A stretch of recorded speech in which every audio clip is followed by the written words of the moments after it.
in the machine. Angry kid, bad at every level, calling out the kings and the pixelated devils. Paradise is burning down, words of paradise, burning down the town. He talks, he fights, he stays up through the night. Paradise is burning down, words of paradise, he wears a digital crown.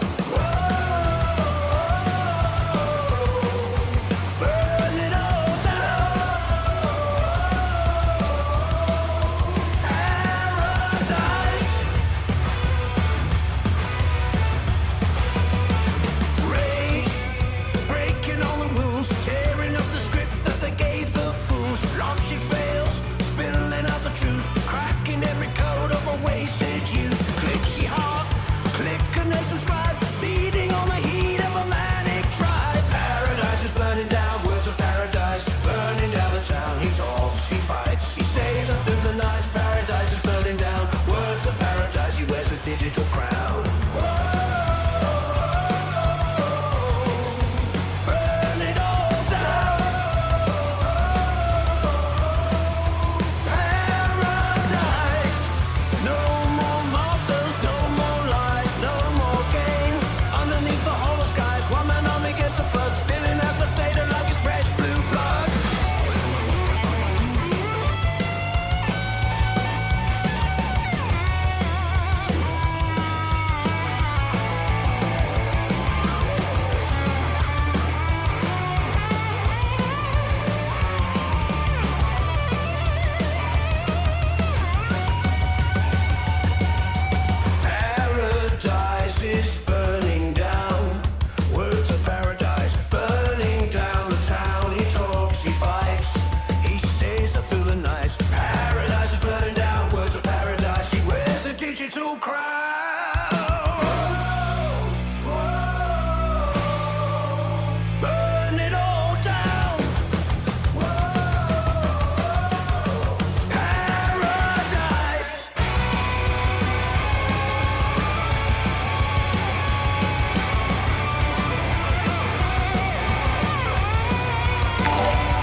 Welcome back to the Sunday Special Stream. How are all you vital idols doing? Damn, we got a good show today. Y'all know how the Sunday Special Stream works. No politics, no pop culture, culture war nonsense. As much as I love doing all that, Sunday is just time for us to chit, chat, chill, relax, all that, get into some good shit. And y'all are popping off already. Y'all are popping off. First of all, we got some pre-stream legends.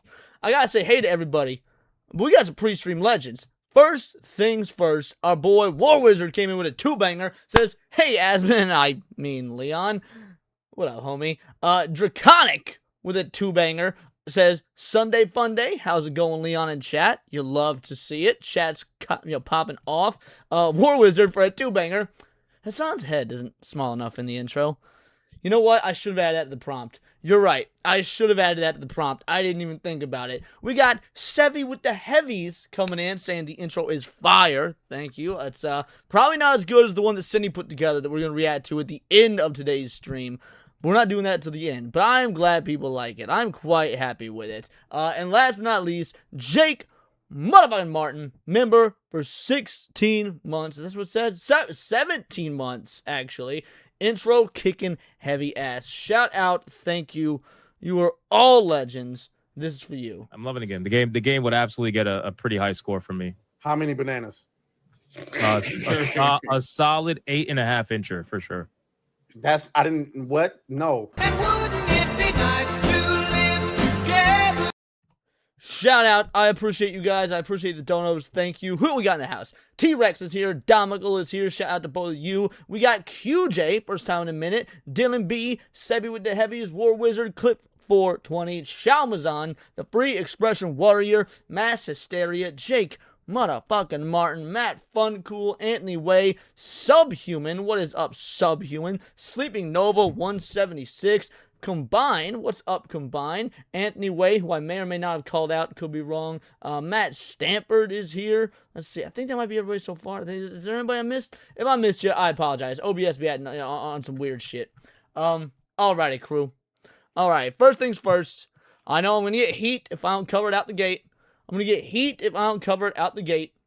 Anytime on Sundays, anytime we hit the Sunday special, if there's AI songs been made about your boy here, we do those first. Chrome-Hearted Leon. Alrighty. I don't get the reference, or maybe there's nothing there to get, so let's just see how this came out.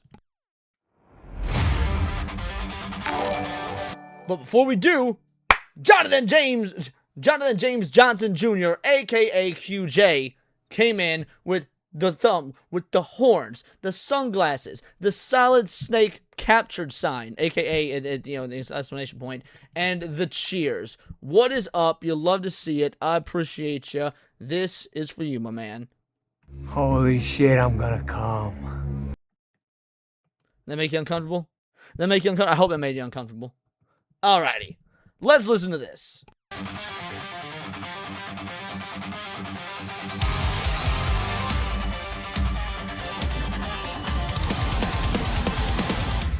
Rain tastes like rust.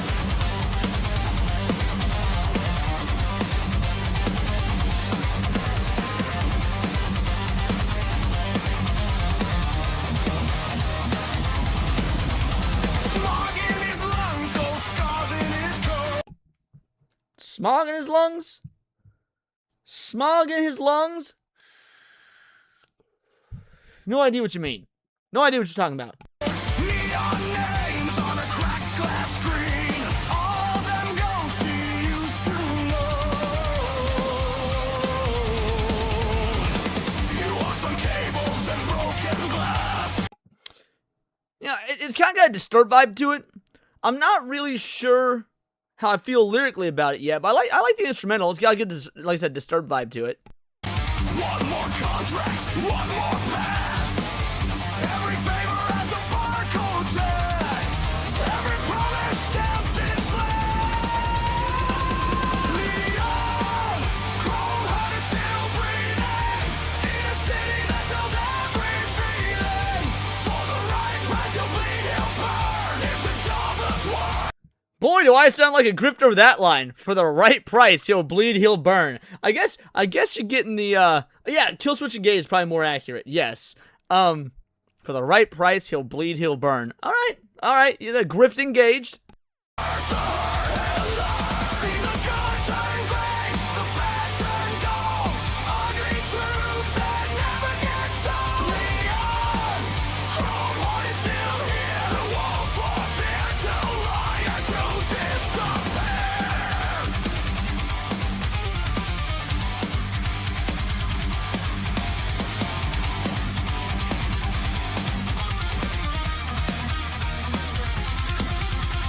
Kids trade memories for rented highs. He's watched them fade in the backroom lies. Saved a few, lost more than he says. Their faces loop in his offline head.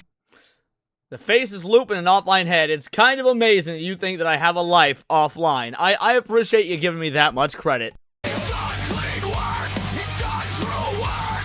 Bold rich kings out of the dirt. Turned down hits that stink of sin and took ones that tore him up within. Leon, chrome-hearted, still breathing. In a city that sells every feeling. For the right price, he'll bleed, he'll burn. If the job is worth the hurt, he'll lose. The job's with the hurt he'll learn. What doesn't kill you does make you stronger, although, while I agree with that, I don't know that I can learn. I'm pretty set in my ways. I just sort of beat my head against a brick wall and never learn. But I appreciate the thought. See the good turn gray, the bad turn gold. Ugly truths that never get told. Leon, chrome-hearted, still breathe. To long for fear, to wire, to disappear.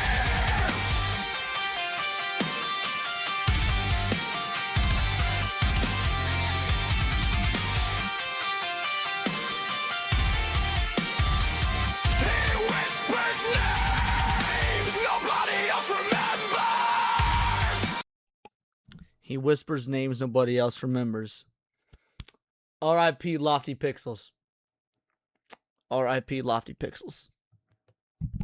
Old clones, old truths, deleted from the servers. If there's a line, it's buried under blinking signs. So he Now draws everybody remembers his Hondo. own in the dark, in his tired mind. Hey, thanks for the sub, Full Metal Patriot. Or the follow, I guess.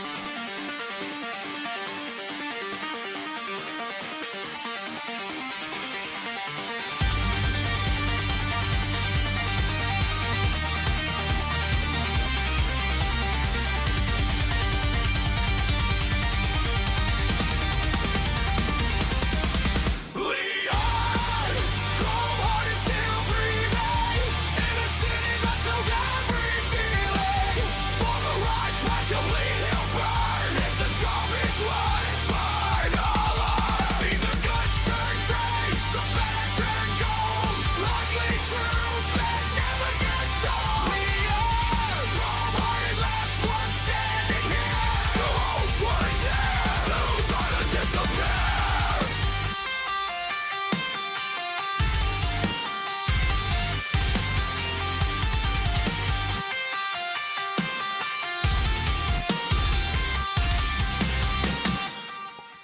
Right on. Shout out to our boy Matt Funcool. That was Chrome Heart Leon. I appreciate it, man. Thank you. Thank you. Again, some of those lyrics were a little bit lost on me. I'm not sure what the inspiration was, but again, the fact that anyone would even work on that, would do that, it's awesome. I really do appreciate it. Thank you.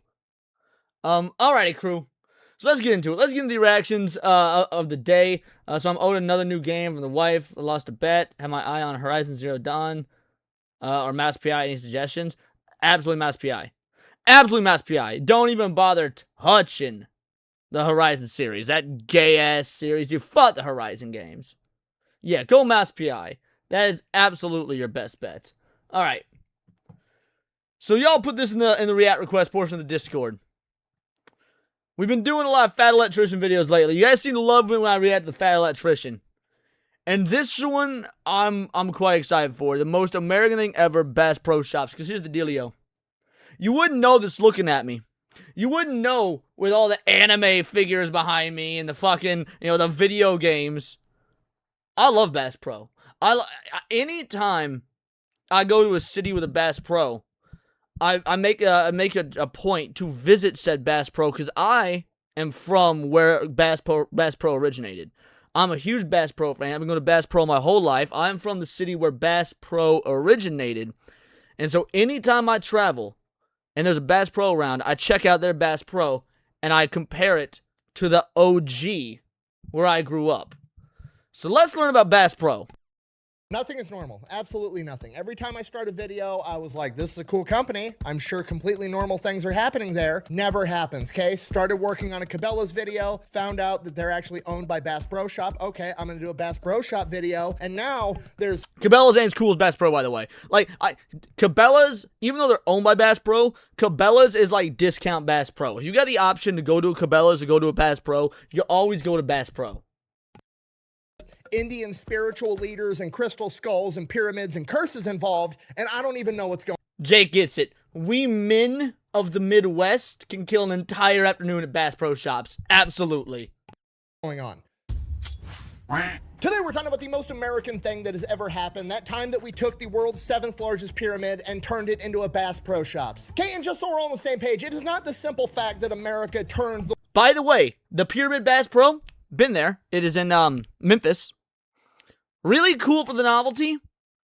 Honestly, one of the weakest Bass Pros I've ever been in as a Bass Pro Shop.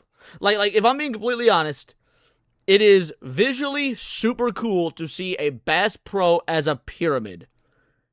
But when you actually go in, because of the shape of the building, it's not that great of a Bass Pro Shop. Yeah, exactly. It's a gimmick, but visually stunning. When you say how big is it?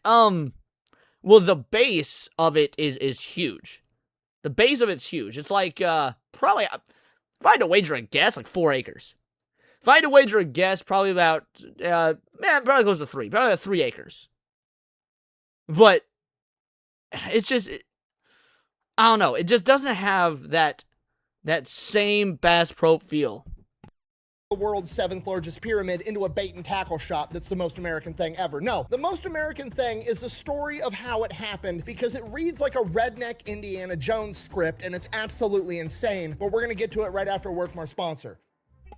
Y'all know the drill. We let the sponsor reads play out. If we're gonna be stealing content, let's go. Me.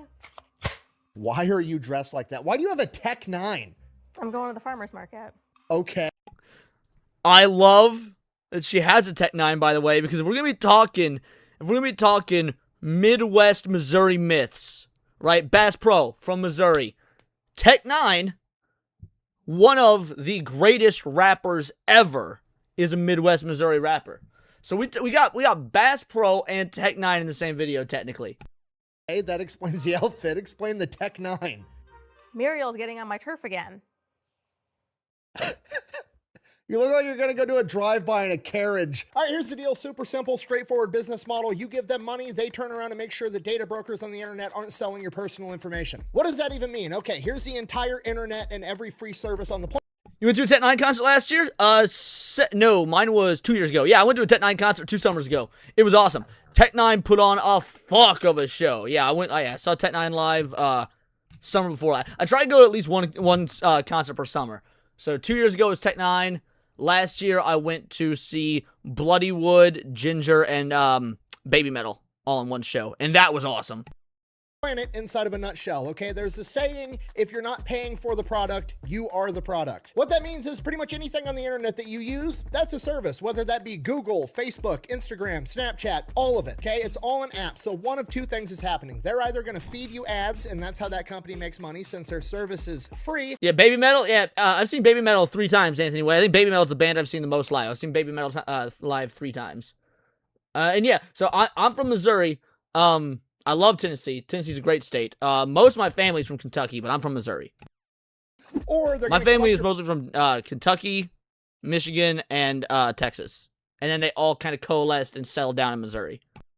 personal information, then turn around and sell it to data brokers on the internet, and then they're going to turn around and sell it to whoever buys it, and next thing you know, you're getting 17,000 robocalls every single day. And that's where Delete Me comes in. They will look through all the major data brokers and find the ones that are selling your personal information and submit opt-out requests on your behalf, and then they are legally obligated to comply. And then they'll continue to monitor these data brokers, and if they get your information again, Delete Me will submit an opt-out request again. Basically, you're paying Delete Me to get rid of all the downsides of all of the free stuff on the internet, which I think is absolutely worth it. If you want to check them out, I'll have a link and a discount code down below. Let's get back to the video. All right, buckle up. Things are about to get weird. Alex Jones may or may not be involved. Regardless, our story begins in 1948 when Johnny Morris, the founder of Bass Pro Shops, is born. He grows up as the son of a World War II veteran that after coming back home from the war opens up a liquor store that goes...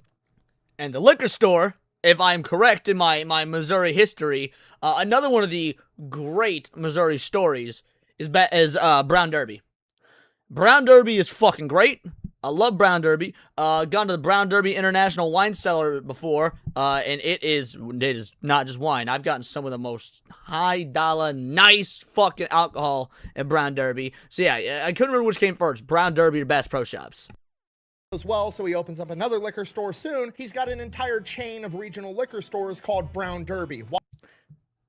Your boy knows his Missouri businesses, just saying. Why on earth did they call it that? I have no idea. So then why did I bring it up? Because it kind of sounds like a gay bar, and I think that's funny. Moving. But their logo is awesome. Hold on. I'm going to show you guys the Brown Derby logo. Brown Derby liquor store. Images. Here we go. This is the Brown Derby logo. This is a logo right here. This is how you do a logo. If you got a liquor store, this is how you do a logo. God damn, Brown Derby's so good. So many bad life choices have been made because I decided to stop in a Brown Derby before doing whatever it is I was doing for the night. Moving on. So Johnny spends his childhood growing up in Springfield, Missouri. His dad owns a chain of liquor stores in the Midwest. There's absolutely no way that guy's not making a ton of money. There's literally nothing to do in the Midwest other than drink and figure eight race, which, if we're being honest, is just racing with an intersection while you're half drunk anyways. He's not wrong. He is absolutely describing the Midwest. I fucking love it here, guys. Hell yeah. So Johnny presumably has a pretty good childhood because his dad is taking him on all these hunting trips. He's going bass fishing out at Lake of the Ozarks, and he ends up becoming... Bro, fuck the show Ozark, man. Fuck the show Ozark. Do you realize how wrong that show is? Like, Lake of the Ozarks is a beautiful, beautiful high-dollar area. It's like the 90210 of the Midwest, right? You ever seen that show, Beverly Hills 90210? Lake of the Ozarks is like the 90210 of the Midwest. And the show Ozark turns it into this, like... Now, don't get me wrong. There's a lot of drugs, right? There's a lot of drugs. But Ozark makes it all, like, drab and dark and depressing. It is a bright, beautiful, shiny, rich place with a lot of designers. Now, there's a lot of, like, trailer trash and whatnot, too, for the people that, you know, they aren't rich. The point is, Ozark gives such a bad impression of what Lake of the Ozarks is actually like. this huge outdoors guy. He goes off to college where he, and I quote, majored in fishing. You can do that? Comes back home from college, doesn't really know what he wants to do, but he does know it's a humongous pain in the ass to find good fishing equipment because remember, this is like the 1970s. There is no Amazon. You can't get on the internet and buy all the fishing stuff, okay? Bass Pro Shops doesn't exist yet. You gotta know a guy that knows a guy that's making lures in his basement if you want to get good fishing tackle. So Johnny, fresh home from college where he just learned the laws of supply and demand, there's a huge demand for fishing stuff and there's a very low supply of it, figures he's gonna fill that gap and he's probably gonna make some money doing it. So he takes out a $10,000 loan, rents a U-Haul, travels the entire United States making connections with local bait and tackle. My property is in the bad part of the Ozarks. Oh, and again, there's as somebody who was raised in the trailer parks of the Ozarks, yes, there are bad, and sometimes not even a trailer park, by the way. Sometimes not even a trailer park. Sometimes just a trailer in the woods. For about 6 years, we just lived in a trailer in the woods, not even a trailer park. It wasn't like all the trailer people didn't get together to be like, this is our land now. We were just like, trees, stream, trailer. Shops and buying up all of their inventory and then brings it back to Springfield, Missouri and starts Bass Pro Shops in the back of one of his dad's liquor stores. Now remember what I said, there is no Amazon. You can't get online and order all your fancy bass fishing equipment. You got to know a guy that knows a guy, and pretty soon Johnny Morris becomes that guy. His phone number is getting passed around the fishing community like wildfire. The next thing he knows, he's getting phone calls from other states all over the country, placing orders, and then he's mailing stuff to people. This goes on for about 2 years, and then after that he realizes he has an enormous catalog of names, addresses, and phone numbers of all the big fishermen all over the United States of America. So he takes a risk. He prints out 10,000 Bass Pro Shops catalogs in 1974 and mails them to absolutely everybody with all of his products inside. And this is why capitalism works, baby. This is capitalism in its purest form, and I love it. Again, Giga Chad capitalism. El Mervot for a two-banger, trans, weeb, and a hick. Quite the combination. Not a hick.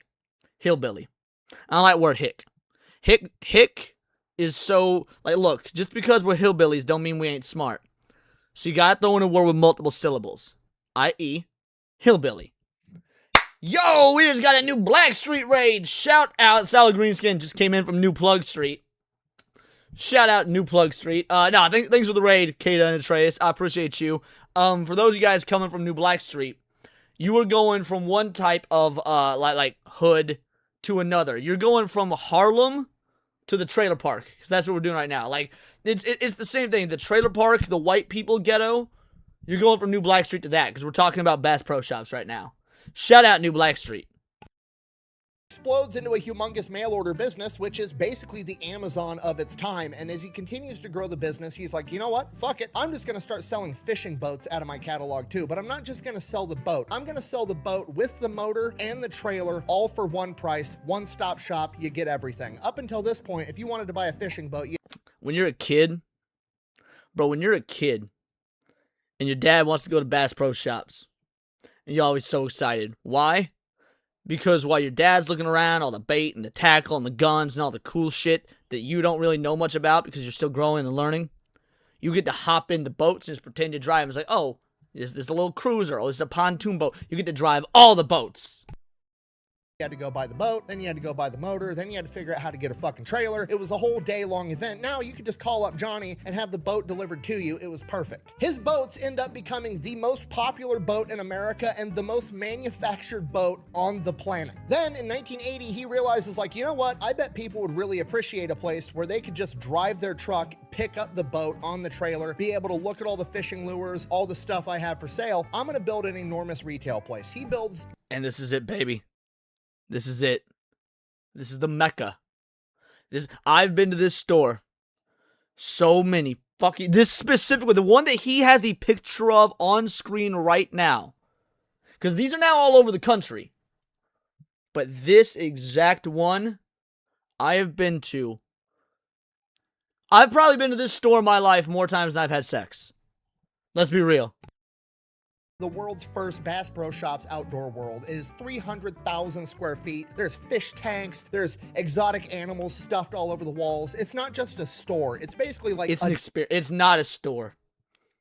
It's an experience. You can't, like, when you were a kid and you went into Toys R Us and it was like heaven. Like, you can't be sad in Toys R Us. As an adult male, you can't be sad in Bass Pro. You can't be sad in Bass Pro. It's physically impossible.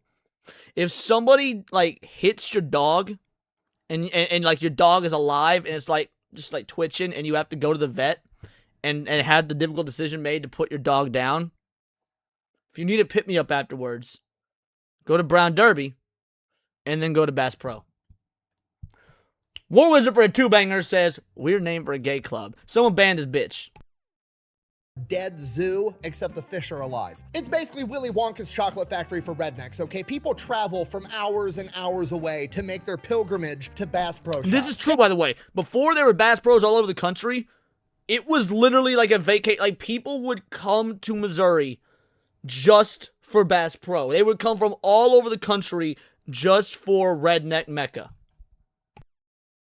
I can't stress to you enough how big of a deal the first Bass Pro Shops was, okay? To this day, the Bass Pro Shop in Springfield, Missouri is considered the largest tourist attraction in the state of Missouri. This one singular store gets over 4 million customers a year, okay? That's like 11,000 people a day. Rednecka. Yes, it's Rednecka.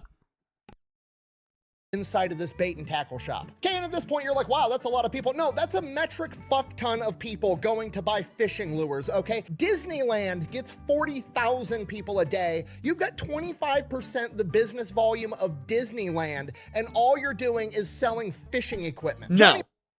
Fishing equipment, clothing, apparel, boats, guns, so many fucking guns. People they sell food, like all sorts of canned goods. Here's whoever wants to survive the zombie apocalypse. You don't go to a mall, right? If they had done Dawn of the Dead, but in a Bass Pro Shop, that movie would be over in like 10 minutes. You have got whoever secures the Bass Pro Shop first wins the apocalypse. That's whoever secures the Bass Pro Shop first wins the apocalypse. You and your crew get there. You don't have to board the shit up very much because it doesn't have a lot of windows. So you do the security that's necessary. All the tools for the security will be there. And then you are stockpiled for like 4 lifetimes of dry goods and guns. Morris is literally the Walt Disney of rednecks at this point. Buh! How can we keep saying everybody that shops at Bass Pro Shops is a redneck? Buh! Don't do the whole I'm gonna get offended over literally nothing bit, okay? Nobody cares, okay? At the end of the day, there's only 2 types of outdoor people, okay? There's Patagonia wearing outdoor people, and there's Bass Pro Shop outdoor people, I've okay? never in my life. Hey, shout out Sevy, thanks for the follow over on Kick. I think that was Kick. I've never once in my life worn something Patagonia. Ever. You've got outdoor people that want to save the environment. You've got outdoor people that want to eat the environment, okay? He has probably done technically better videos, alright? He has probably done videos that are objectively better scripted, better recorded. This is my favorite video. This is my favorite video he's ever done, and I doubt it will ever be one-upped. El Mervot for a 2-banger. Leon, AI film Dawn of the Dead. Bass Pro Shop. Someone get on this. Okay, if you are the ones that want to eat the environment, sorry, you're a redneck. That's just how it goes. I think we offended somebody out here. That ain't funny as it says. Anyways, Outdoor World, outrageously successful. So when you find something that works, you keep doing it. So he opens up another one and another one. Another one. I've been to several Bass Pro Shops in Colorado. There's a couple in Missouri, and there's a few in Missouri at this point. I've been to several in Missouri. I've been to the one in Memphis. I think I've been to some in Texas. I think I've been to one in Indiana. I've been to Bass Pro Shops all over. But nothing beats the OG. Nothing beats the OG. And another one. And next thing you know, he's got over 200 Bass Pro Shops, Outdoor Worlds all over the country. So now at this point, Johnny Morris has... Janice Landers worked at Bass Pro Shops. Yeah, so I almost worked at a Bass Pro Shop. Till I realized how much their pay fucking sucks. I'm gonna be real. I don't know what it's like to be a worker at Bass Pro. I don't know how good they treat their employees. Maybe Janice can answer. Because I got hired on at Bass Pro, and I heard about, the pay. I was like, never mind, fuck that. And I went to work for CenturyLink instead. Out wide, and the only place left to go is up and down. He vertically integrates the entire thing. So Johnny Morris figures, okay, well, who's upstream of me? I'm the middleman. I basically buy shit from a factory. I sell it in my store. I deliver it to the customer. Cool. I'm going to go backwards, and I'm going to start buying all the factories that make the shit in my stores. He buys out the boat company that makes all these boats, which to this day is still the most popular boat in America and the company that makes the most boats in the world. He buys the company that manufactures the four-wheeler that he sells in his stores. He buys up anything and everything that he can, and then he makes that the Bass Pro brand. And in doing so, his brand is now absolutely everywhere. It's on boats, it's on ATVs, it's on clothing, it's on dining room sets, it's on fishing. He's not lying about dining pro sets. Like dining room sets. You can go to places that aren't Bass Pro, that aren't owned by Bass Pro, that have no affiliation with Bass Pro, and you can buy Bass Pro branded dining room sets. Equipment. It's absolutely everywhere, to the point that everybody in America knows that brand. It's one of the most recognizable brands of all time. And in doing so, it's kind of polarizing, right? There's only two types of people in regards to Bass Pro Shop. There's people that like it and want to shop there, and those people are going to buy his merch and rep the company because they think it's awesome. And then there's people that want to make fun of the people that shop at Bass Pro Shop. And guess what they're going to do? Guess what they're going to do? They're not going to make fun of those people, because the people that they're making fun of have so many guns, guys. So many fucking guns. Also gonna buy his merch to wear it ironically in an attempt to make fun of those people. Either way, Johnny Morris is making money off of both ends selling his merch. It's absolutely brilliant. Not only is he conquering his own market, he's figured out a way to monetize the haters as well. Monetizing the haters in the 80s is that's next level. How many guns? All of them. Hey, I'm sorry, I didn't see you there. I was too busy blocking out the haters. So Johnny Morris has done it. He's vertically integrated everything. Like anything to do with fishing in America, he is inescapable. Like you gotta go through this guy if you want to be able to catch fish, essentially. So he's like, okay, well, I need to expand into related markets. What's related to fishing? Hunting. Most people that fish hunt, vice versa. So there's another company, almost the same exact business model and storyline to him, but it's the hunting version, and that's Cabela's. And fuck So Cabela's. Cabela's ain't cool. Bass Pro Shop supremacy. Cabela's out for $5 billion and combines the brands together. After acquiring Cabela's, there's only one more company that he's actually competing with, and that's Sportsman's Warehouse. So he goes to buy them out too, and he gets all the way to the very end. They're about to sign the contract, and Bass Pro Shops is about to own Sportsman's Warehouse, and the government agency, the FTC. Okay, I didn't know this. Do they come in and say no because that would be a monopoly? This part of the so far, I've known every bit of this story up to this point. Federal Trade Commission has to step in and stop the purchase of Sportsman's Warehouse, because if he buys it, they're going to declare it a legal monopoly. I didn't know that. That's so cool. Oh, that's awesome. It's not allowed to buy up any more of the competition. This is the worst. At this point, Johnny Morris is essentially... Nah, my guns were lost in Bass Pro boat accident. Wait, really? No, you're making shit up. I'm retarded. I fell for that. I'm stupid. War Wizard for a two-banger says, nah, my guns were lost in a Bass Pro boat accident. Have I been to the Bass Pyramid? I have been to the Bass Pyramid. Yep, I was saying that. I guess you hadn't joined the stream yet. I have been to the Bass Pyramid. Capitalism. The government has had to come in and say, no, no, you're way too good at selling fishing lures. You're not allowed to do this because then you're literally going to be the only option in the entire country. We've got to stop you. Here's the gold star for winning capitalism. Great work. Enjoy being a billionaire. Have a nice day. So Johnny Morris was like, okay, the government stepped in, not allowed to get any bigger at doing what I'm already doing. So my only other I'm going to option say now the is same to- thing I always say. Hey, Gina, does it look like we're talking about Dino Crisis right now? It doesn't even look like we're talking about video games right now. I ain't fucking answering goddamn questions about video games. We're talking about goddamn Bass Pro. either just call it a day and retire, or I can expand into a related market. And at that point, he realizes like, okay, I'm going to do tourism. I'm already kind of in tourism already. I have the #1 tourist destination in Missouri, and my other stores are in the top 5 destinations in like 8 other states. So he gets more into tourism. And I've stayed at the Big Cedar Lodge. Let me tell you, the Big Cedar Lodge, probably, guys, I've been to some fancy ass resorts in my time. I'm gonna be real. I've been to some pretty fancy resorts in like Florida and shit like that. The Big Cedar Lodge is the best resort I've ever been to. It is quite nice. Opening up Bass Pro Shop resorts, golf courses. He has a fucking music festival. And then one day, the Memphis Pyramid comes up for sale. I know what you're Here it thinking. is. Here it is. The most overrated thing Bass Pro has ever done. Because like I was saying earlier, it's such a cool novelty. And then you get inside it, and it's one of the weakest Bass Pros I've ever been in. Why the fuck is there a pyramid in Memphis? Great question. Well, in the 1950s, there was this architect that wanted to make a big-ass pyramid. He actually wanted to make 3 pyramids, but it never got that far. He never got around to it in his life, but his son also became an architect, and in the 1980s, he resurrected the idea, got the funding, and built the 7th largest pyramid in the world on the Mississippi River in Memphis. Right out of the gate, the Memphis Pyramid is extremely polarizing. You've got taxpayers that are like, I don't want you to take my tax money and build a giant fucking pyramid. Fuck them. I mean, taxation is theft and all that, right? So taxpayers shouldn't be paying for anything because taxation is theft. But that being said, Memphis is cool. Memphis is awesome. The Memphis Pyramid is cool as fuck.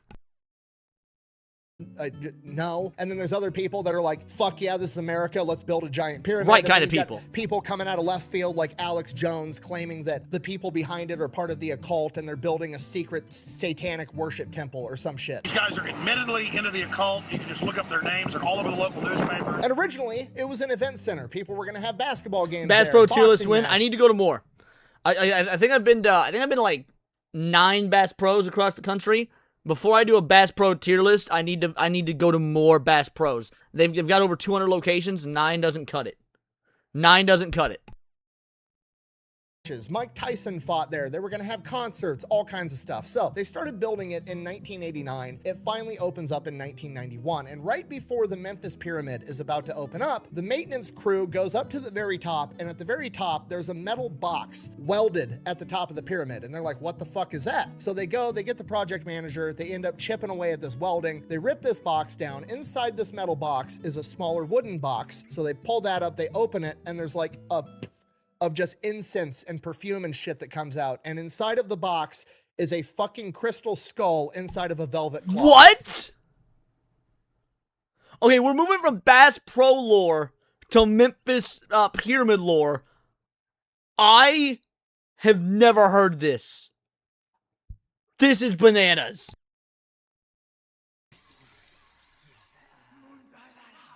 Don't worry, it gets weirder somehow. So they track down who put the crystal skull there, and somebody finally admits to doing it, and it is the founder of the Hard Rock Cafe. What? In the House of Okay, by the way, Hard Rock Cafe, it's so sad that most of them are going out of business. That's another destination. I've traveled to so many Hard Rocks, right? I've been to the Hard Rock in Dallas. I've been to the Hard Rock in San Antonio, Hard Rock in Memphis, Hard Rock in Tulsa, Hard Rock in St. Louis. Dude, Cookies, you all remember that old roommate Cookies? He went to the Hard Rock in Paris and played a fucking guitar signed by John Bon Jovi. That's awesome. Yeah, Hard Rocks were awesome. Unfortunately, they're a dying breed. They're going out of business. Hard Rocks are great. Blues, Isaac Tigrit, because originally there was going to be a Hard Rock Cafe inside of the pyramid. Still raises the question, why the fuck are we putting crystal skulls at the top like it's an Indiana Jones movie? Isaac Tigrit's reasoning was, I'm not making this up, I promise you. I can show you the interviews where he talks about it. When Isaac Tigrit was 27 years old, he was drunk driving his Porsche and crashed it, careening it off a 400-foot cliff. And as the car is rolling down the cliff, an Indian man appeared and like held him through the crash, and he walks out of this car wreck. The car is just completely obliterated, and he walks out without so much as a scratch or a bruise. My people saved him, guys. He didn't specify the type of Indian, so I'm going to assume Cherokee. My people saved this man spiritually, metaphorically, and quite literally. And yet, the Trail of Tears still happened. Instantly in this room. He picked me up and put me on a bed. He pulled my tongue out. I'm watching this from above. He places his hand on my chest and pushes on my chest, and the spirit went right back into my body. A couple years later, he's in a bookstore and he sees the Indian man. Wait. This isn't like a vision? He meant a literal Indian man saved him? No fucking way. Just a random Native American dude. Oh, yeah, the Comanche don't fuck around. True, Hayden. True. I didn't know he meant a literal Indian man. I thought he meant he had, like, an internal drunken vision quest while he was falling to his death, and he was saved from the Native American spirit of Atlantis 2. No, this is just a real-ass random engine saving him. Holy fuck. Crash on the back of a book and finds out that it's his Indian spiritual leader named Sai Baba. So he on the back of a book and finds out that it's his Indian spiritual leader named Bro was saved by the Native American Quincy Jones, dude. Bro was saved by the Native American Questlove. Sai Baba. So he goes to India. Damn it, it's actual Indian. Never mind. That's gay. That's stupid. I was hoping Native American. No, it is the Pajit kind. This is less cool now. Ends up giving this guy millions and millions of dollars and becomes best buddies with this Indian spiritual leader, Sai Baba. And when Sai Baba finds out that they're building a massive pyramid in Memphis and they're putting a Hard Rock Cafe on the top, Sai Baba gives Isaac this crystal skull and gives him instructions on how to mount it at the very top because it's gonna please the cosmos or put out good vibes or some shit. So that's what Isaac Tigrit does. Then, fast forward, the maintenance guys find it, they take it down, they track Isaac Tigrit down, and Isaac Tigrit is like, you need to put it back up there or you're gonna disrupt the cosmos. At which Please tell me it's still there. I need to know that it is the Hard Rock Cafe and the Bass Pro Shops keeping the cosmos aligned. Maybe that's why we're in the shit that we're in, dude. Maybe that's why. The plot twist of the story is that before they killed Harambe, before Harambe died, because everyone links it back to that, the shit we're in right now is all because of Harambe. But maybe before Harambe died, somebody stole the crystal skull from the Hard Rock Bass Pro Memphis Pyramid. And that's what led to the bullet that killed Harambe, which is what led you guys to watching me now on this stream. At which point they're like, no, that's fucking weird. We're not doing that. Alex Jones is already breathing down our neck, saying that we're some satanic cult that turned the friggin' frogs gay. No, we're not mounting crystal skulls at the top of the fucking pyramid. So then people find out about this. People start saying that now the pyramid is cursed, and it's starting to look like it's true because the first night it opens up for a concert, the sewage backs up and ruins the entire event. From here, it's just bad thing after bad thing after bad thing happening. One of the maintenance crew guys plummets to his death. People keep falling and they put the skull back. Please tell, after all, they put the skull back. Because the stairs are too steep, because they built a concert venue inside of a fucking pyramid. The seats are uncomfy because they made them too small, trying to cram as many people into this auditorium as possible. Again, because it's a pyramid, which is not a great shape to have a concert venue to begin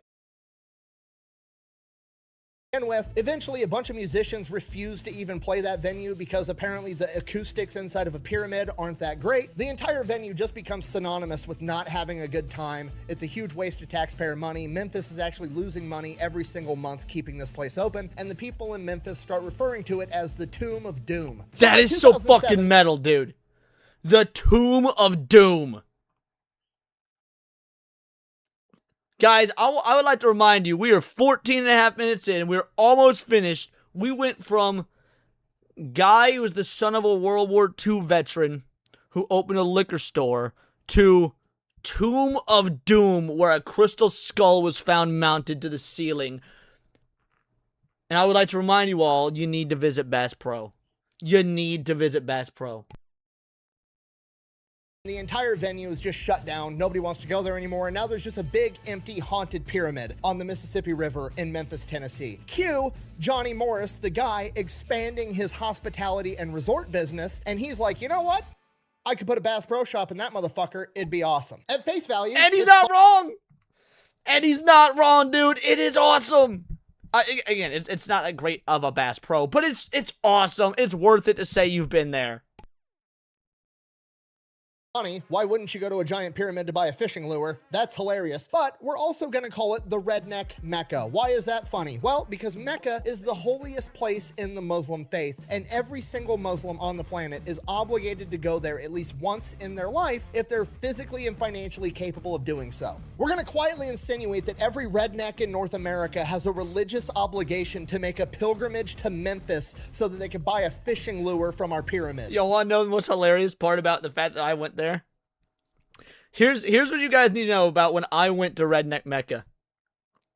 Do you want to know what I was in town for? I was in Memphis for something different.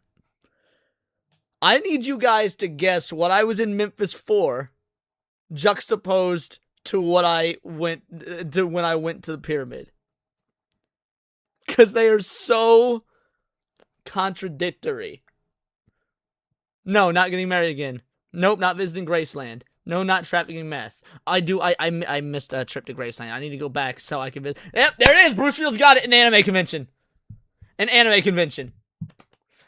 I went to Memphis for an anime convention. Cosplay, everything. And then left the anime convention to go to Redneck Mecca.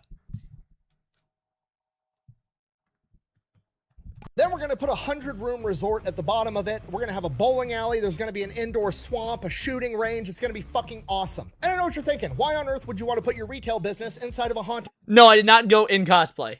I did not go in cosplay. I do remember I was wearing a Soul Eater t-shirt, though. I was wearing a Soul Eater t-shirt. Pyramid, because your customer base is rednecks. You want to know who doesn't give a shit about being haunted? Rednecks. If anything, it makes it better. You know what's more fun than being able to go to a pyramid to buy a fucking fishing lure? Being able to go to a pyramid, buy a fishing lure with the slight chance that you're going to get to shoot a ghost with a shotgun loaded with rock salt, okay? Okay, these are rowdy, fearless individuals. These are who Charlie Daniels was talking about, okay? If you told a story... This is what Charlie Daniels was talking about. Bro! About any other demographic on the planet that started out with they made a deal with Satan, it would be a cautionary tale where this guy loses his soul. Not rednecks. Rednecks are gonna beat that motherfucker in a fiddle contest, win a golden fiddle because they can. So the pyramid being cursed, definitely not a downside. If anything, it's an upside. The only real downside, to be honest with you, is that, well, you're creating a tourist attraction for rednecks, and if they're staying overnight, they're probably going to get drunk and rowdy and get naked and take a cannonball into the fish tank. Man. Oh, we're on a two-banger. Shit, so going to Japan is our Mecca? I did that. Going to Japan, going to Japan's a life goal, but it's not Mecca. And you want to know the best thing about this? You want to know the best thing about Redneck Mecca in Memphis, Tennessee? I've been saying this since I went to Memphis, and I've never put two and two together until now. Memphis has the best behaved black people in the country. It does. Memphis has my favorite black people in America, and I can only imagine it's because due to Redneck Mecca, Bass Pro Pyramid occupying the space, they know their place. They know their place. The black people in Memphis are the best black people because they know Redneck Mecca is there. No, Hypnotic, I'm not quitting SNH. That was a joke. That was a very obvious joke. What up, Hypno?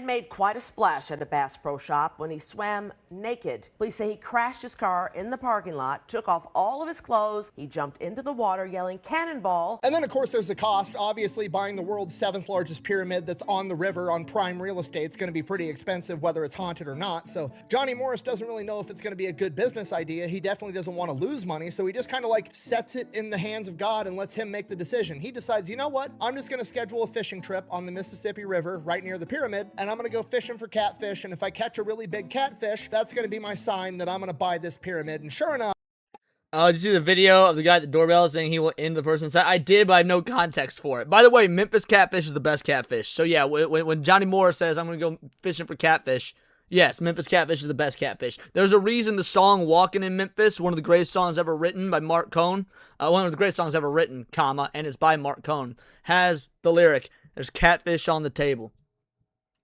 Johnny Morris goes on this fishing trip and catches a 34-pound fucking catfish. Holy fuck! Bro, that is not a catfish. That is a fucking puma fish. That is a lion fish or a tiger fish. That is amazing. You've never had catfish? Fat roller, you're missing out. Catfish is the best fish. Like, I eat salmon more because salmon's better for you. But catfish is second best fish. In the shadow of the pyramid. Okay, do you understand the significance of what I've just told you? This is the most American thing that's ever happened, all right? A pyramid got built in Memphis. It's the 7th largest pyramid on the planet that people now think is haunted because some millionaire that opened up the Hard Rock Cafe was drunk driving his Porsche and had a vision that he was saved by an Indian spirit guide. So he had him place a crystal skull at the top, and then it was haunted and run out of business, and then it got brought back by some dude that became a billionaire by selling fishing lures out the ass end of a liquor store in Springfield, Missouri. So in conclusion, I guess I don't know. I don't know how I got here, to be honest. These are my people, bro. These are my people, son. Oh, this is amazing. And by the way, carpy are fine. They're not as good as catfish, but I have had carpy, yeah. Honest with you, I guess if we could draw anything from this, pick whatever you want to do in life, even if it's something as simple as selling fishing lures, and get so outrageously good at it that you can then financially justify buying a haunted pyramid. 'Cause America, I guess. Your devil worship fails, the hillbillies, the country boy can't survive, the John Deere hat wins. You lose, we win, your little devil palace is falling down. This might be the most American video ever. Holy shit. All right, link it in the chat, guys. Make sure to give it a like. Yeah, make sure to give it a like. That was absolutely insane. Even more insane was I knew about the first 70% of that story, and then it got into the fucking crystal skull shit. What the fuck? America is amazing. Don't let anyone tell you different. Our politicians may suck, but god damn it, is America not fucking perfect. Tale as old as time. Catfish is good depending on how you cook. Yeah, absolutely. Yeah, I mean, you can fuck it up like anybody else. Let's see, what else we got? No, I've never been noodling because I don't like getting in water. You guys know I'm afraid of water, so I've never been noodling. I fish, but I don't do it often because fishing is great when you're actually catching fish. But when you're just sitting there not catching fish, that shit is kind of boring. I'm gonna be real. But I love catching fish. I love catching fish. Yeah, man. What a legendary story. What a legendary story. Alrighty. So let's break from the redneckism. Let's break from the hillbillyism, right? We did our first hour of going full hillbilly. And now we're gonna go weebin'. We're gonna go weebin'. Because there's a video I want to react to, but to lead up to it, I want to react to this one. Top 5 anime fast food commercials. And I don't know why, but it just sounds like something fun to check out, is anime fast food commercials.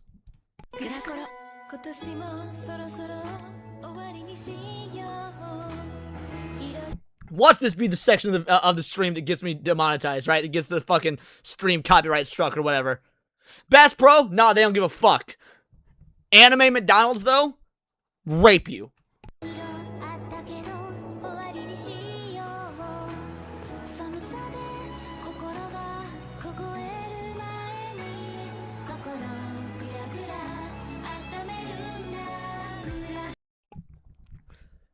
They make it look so good, dude. Like, anime McDonald's seems like, yeah, Yeah, I would go there, and this would be a nice, filling, wholesome meal. And instead of it being like horse asshole with salt and pepper.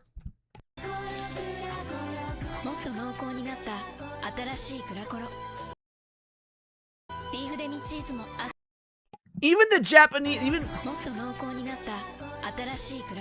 even the live action portion makes it look better than the American live action stuff.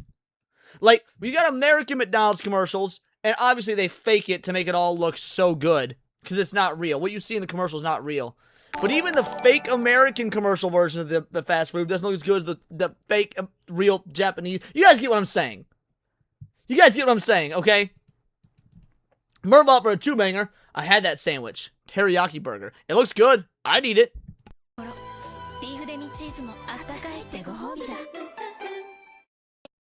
Thank you for the 2-banger.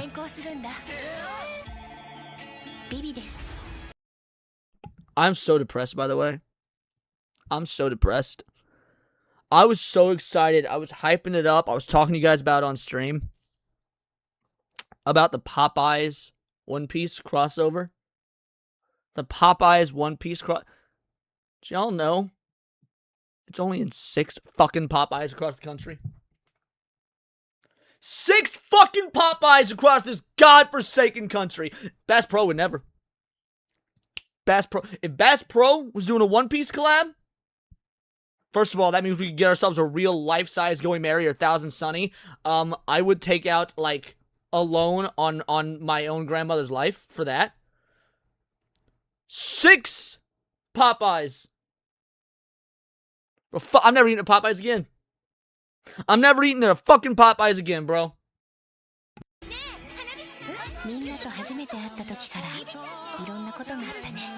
Yep, Sevi was the one that ruined it for me, by the way, guys. She says in chat, I showed you the G&G art locations. Yes, Sevi was the one. In case you're wondering why I might seem a little off-kilter today, why I might seem a little sad, why I might seem a little depressed, because before the stream, after gifting me Black Person Simulator, or Black Simulator, whatever the fuck it was, she then shows me the One Piece Popeye collab is only in 6 locations and none of them are around me. She ruined my day. She ruined my life. The depression is kicking in. Right? Next thing you know, I'm going to be a whole different kind of streamer because I'm going to be all fucked up on SSRIs. Might actually go trans. That way I have an excuse to kill myself. And they are in America, Radoka. They are in America. But none of them are near me.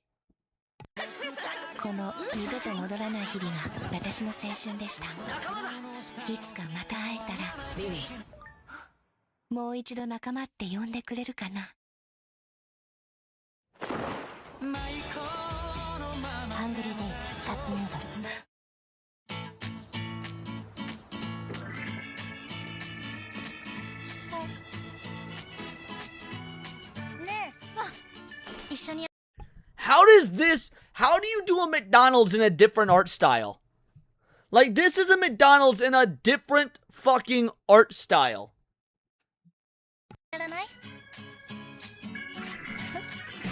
We had that first anime, and it was like, oh, this is like very, Mira Shakai. And now you got this one, it's like, oh, this is a early Sunday morning romance anime.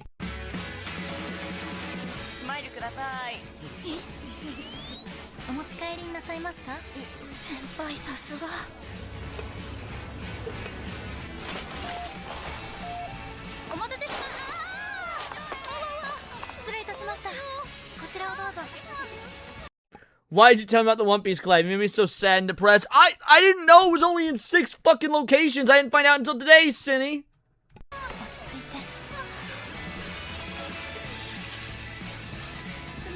Also, Ciney, how's your hangover? Are we still hanging out tonight, or do you need a night of recovery? If you need a night of recovery, I understand. How's your hangover?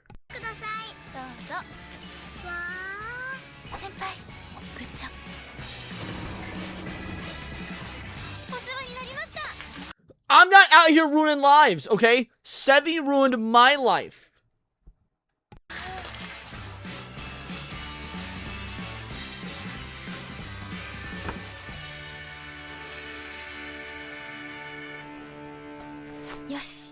The One Piece Cafe doesn't suck. The one in Colorado, or I mean in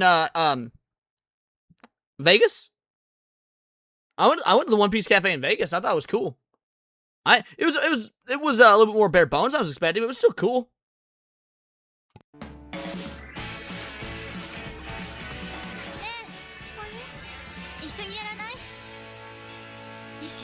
未来の私につながってる。パラパパパーン。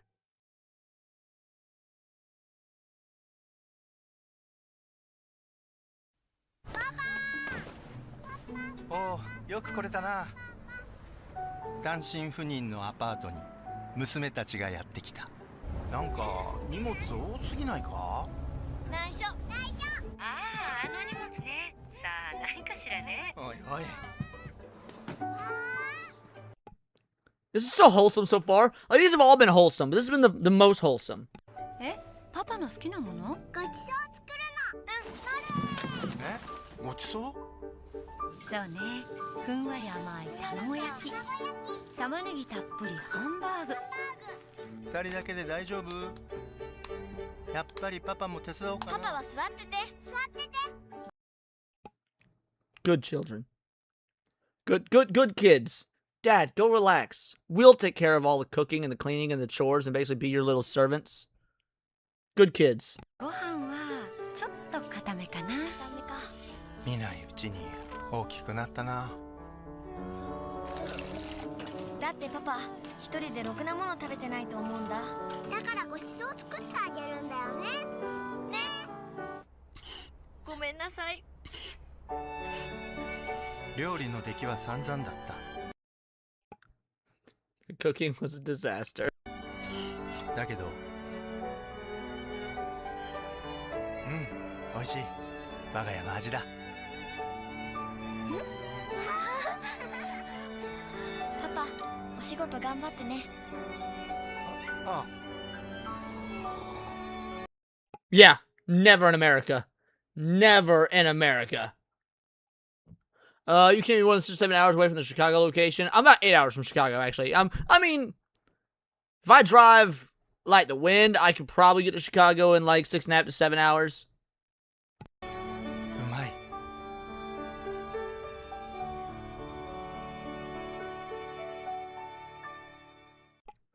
That was a great commercial. That commercial-wise so far, this one's been my favorite.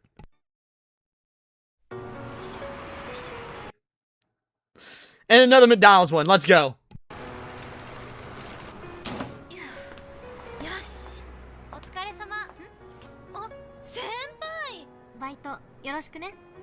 大丈夫です。お店は私に任せて。先輩は就活頑張ってください。ありがとう。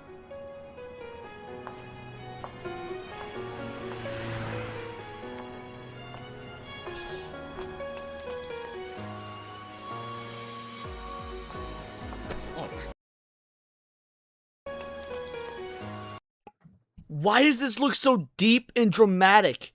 It's McDonald's. But now, you see the McDonald's, the fucking Dutch angle, the rain's coming down. I'm over here feeling emotions. Okay? I'm over here feeling fucking emotions over the clown fast food place. すいません。先輩に習ったこと、ピーク前にポテトの補充お願いします。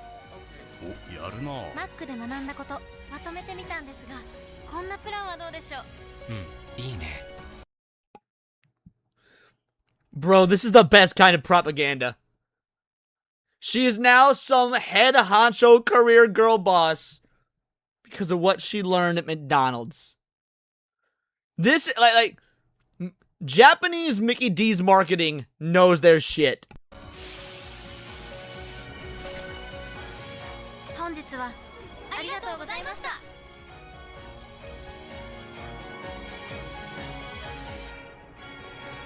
それはきっと先輩。面接どうでした？よかった。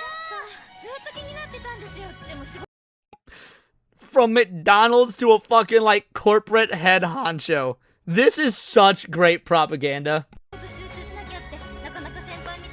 War Wizard for a 2-banger. Missing the indirect kiss with a milkshake trove. I'm sure we'll see that at some point. Thank you, War Wizard.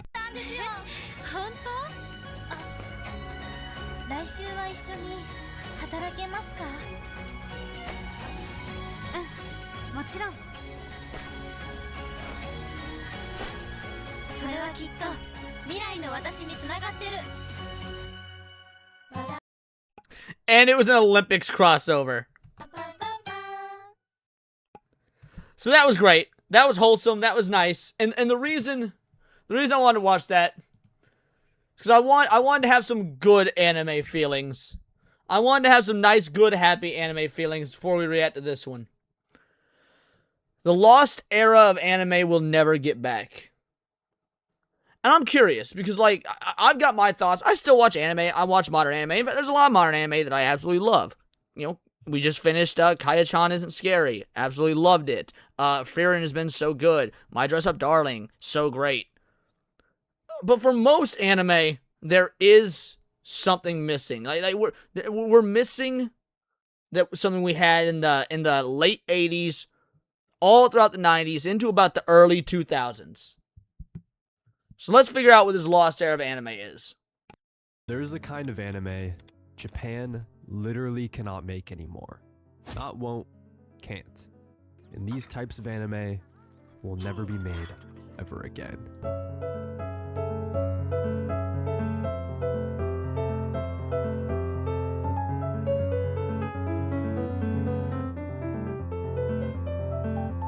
The ominous ambiance, the ethereal scenery, the beautiful grotesque violence is something that Japan cannot produce in the same capacity.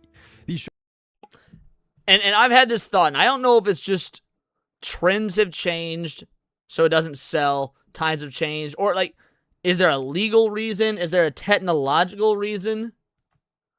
Because, yeah, everything he just showed on screen, we don't get any more in any capacity at all. Studios were born in a window of time when studios had too much freedom, too little oversight.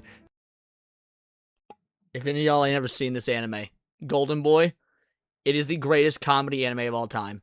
It's only 6 episodes. It is better than Gintama. Don't give a fuck what anyone says. Golden Boy is the greatest comedy anime of all time. If you've never seen it, like I said, it's 6 episodes. Get together with some friends. Get a watch party together. Pour some drinks. It is perfection. And just enough madness. And then one day, they disappeared. So there's just one thing I gotta know. What the hell happened to them? What killed this breed of anime? What changed so drastically that something this bold, this strange, this specific just stopped being made? Why do they feel like relics from another dimension? First, we need to figure out what these shows even were. And by the end of this, not only will you know exactly what kind of anime I'm talking about, you'll have a list of the most must-watch shows from this generation. And you'll understand why we'll never get anything like them ever again. In 1983, a Japanese dude released a series that would spark a shift in anime. I've actually done a video on this guy. Mamoru Oshii. I did a video on him probably about 3-4 months ago. He hates the globalization of anime. He hates the westernization of anime. He is such a massive proponent for keeping anime intrinsically Japanese. That way it doesn't change and bow and kowtow to Western standards. Yeah, Mamoru Oshii is a badass. So great, it shaped the next 2 decades. The series was called Dalos.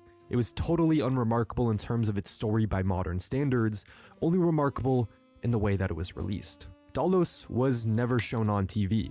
Instead, it was immediately sent to video stores as a VHS tape. And just like that, just real quick, let's go ahead and... How's it sound? D-A-L-L-O-S. Perfect. Just go ahead and add that to the watch list. There we go. I feel like we're probably going to get a lot of anime added to the watch list with this video. Marking it as the first ever OVA.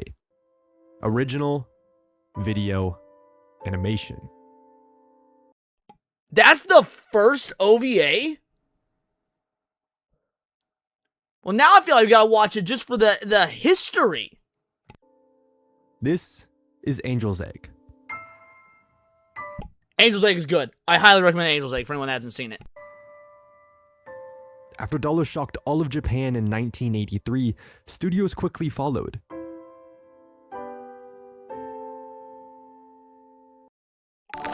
Sleeping Nova for a 5-banger. Are you going to watch the video called Resident Evil 4's Timeless Resident Evil 4 Remake is Private Its Time by Crowcat? I'm not going to today.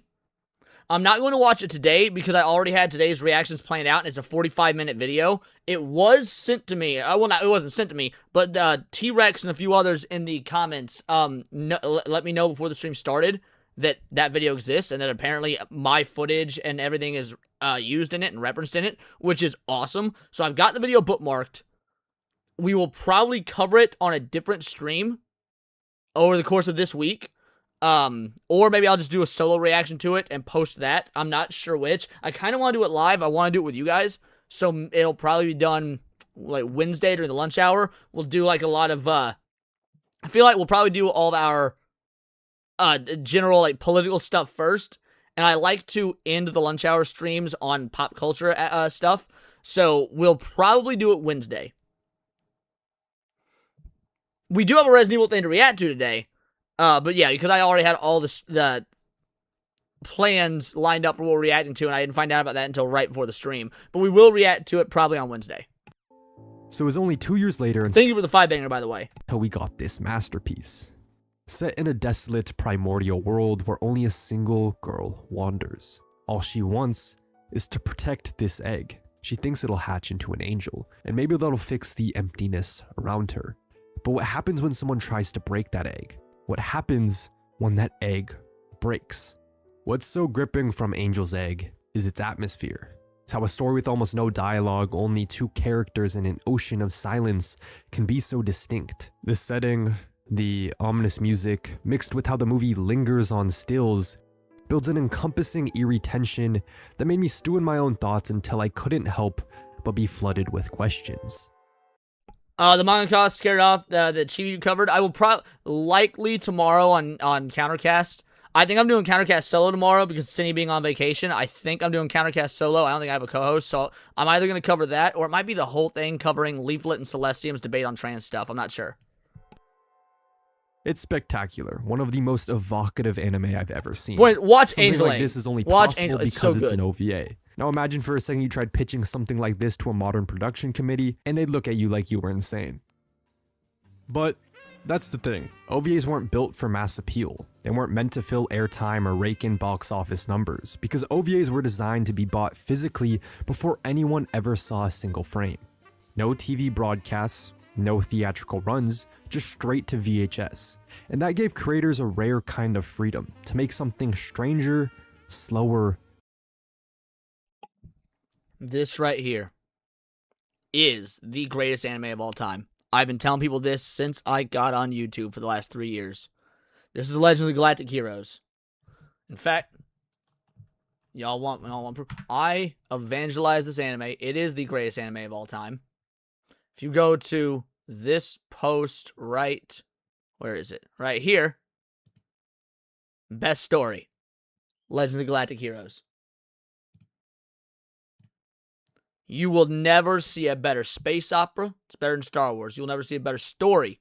It's better than the fucking Odyssey. You will never see more complete, real characters. It's better than One Piece. This anime is perfection.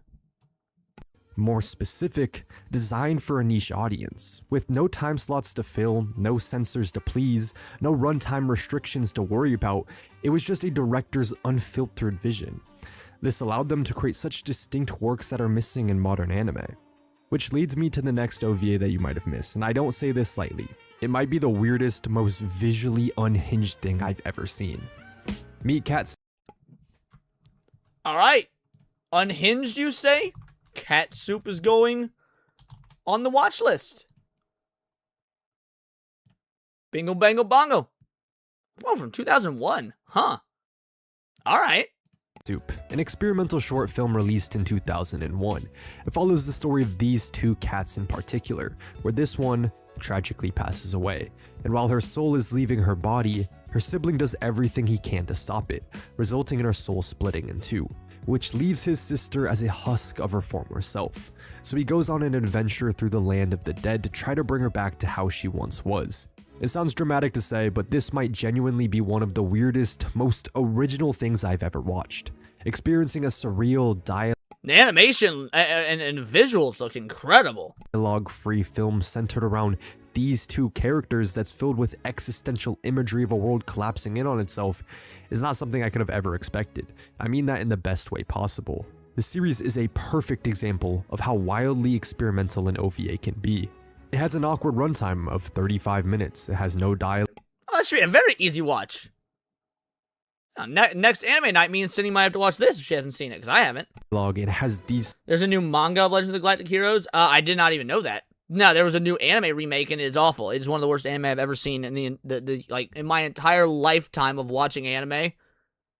It is the Resident Evil 3 remake of anime. Stupid looking cats as the main characters. It's the kind of thing that would never get greenlit today.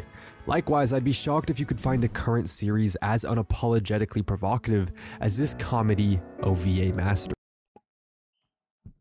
I'm telling y'all, you need to watch Golden Boy.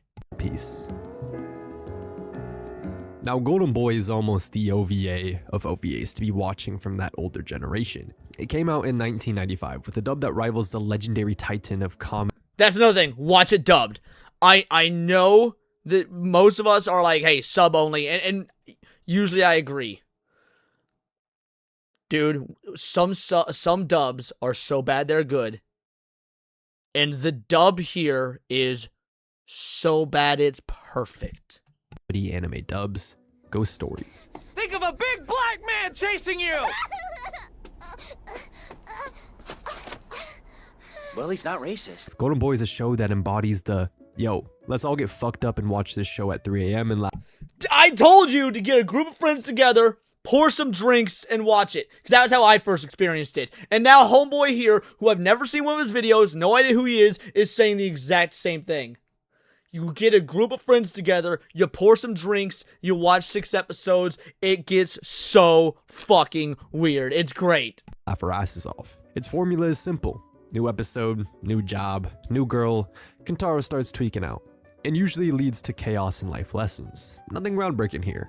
But here's the thing, it didn't really need to be. Back then. War Wizard for a 2-banger. Since it's topical, Petals of Reincarnation is good. I haven't seen Petals of Reincarnation. I'll go ahead. I think it might be on my watch list already.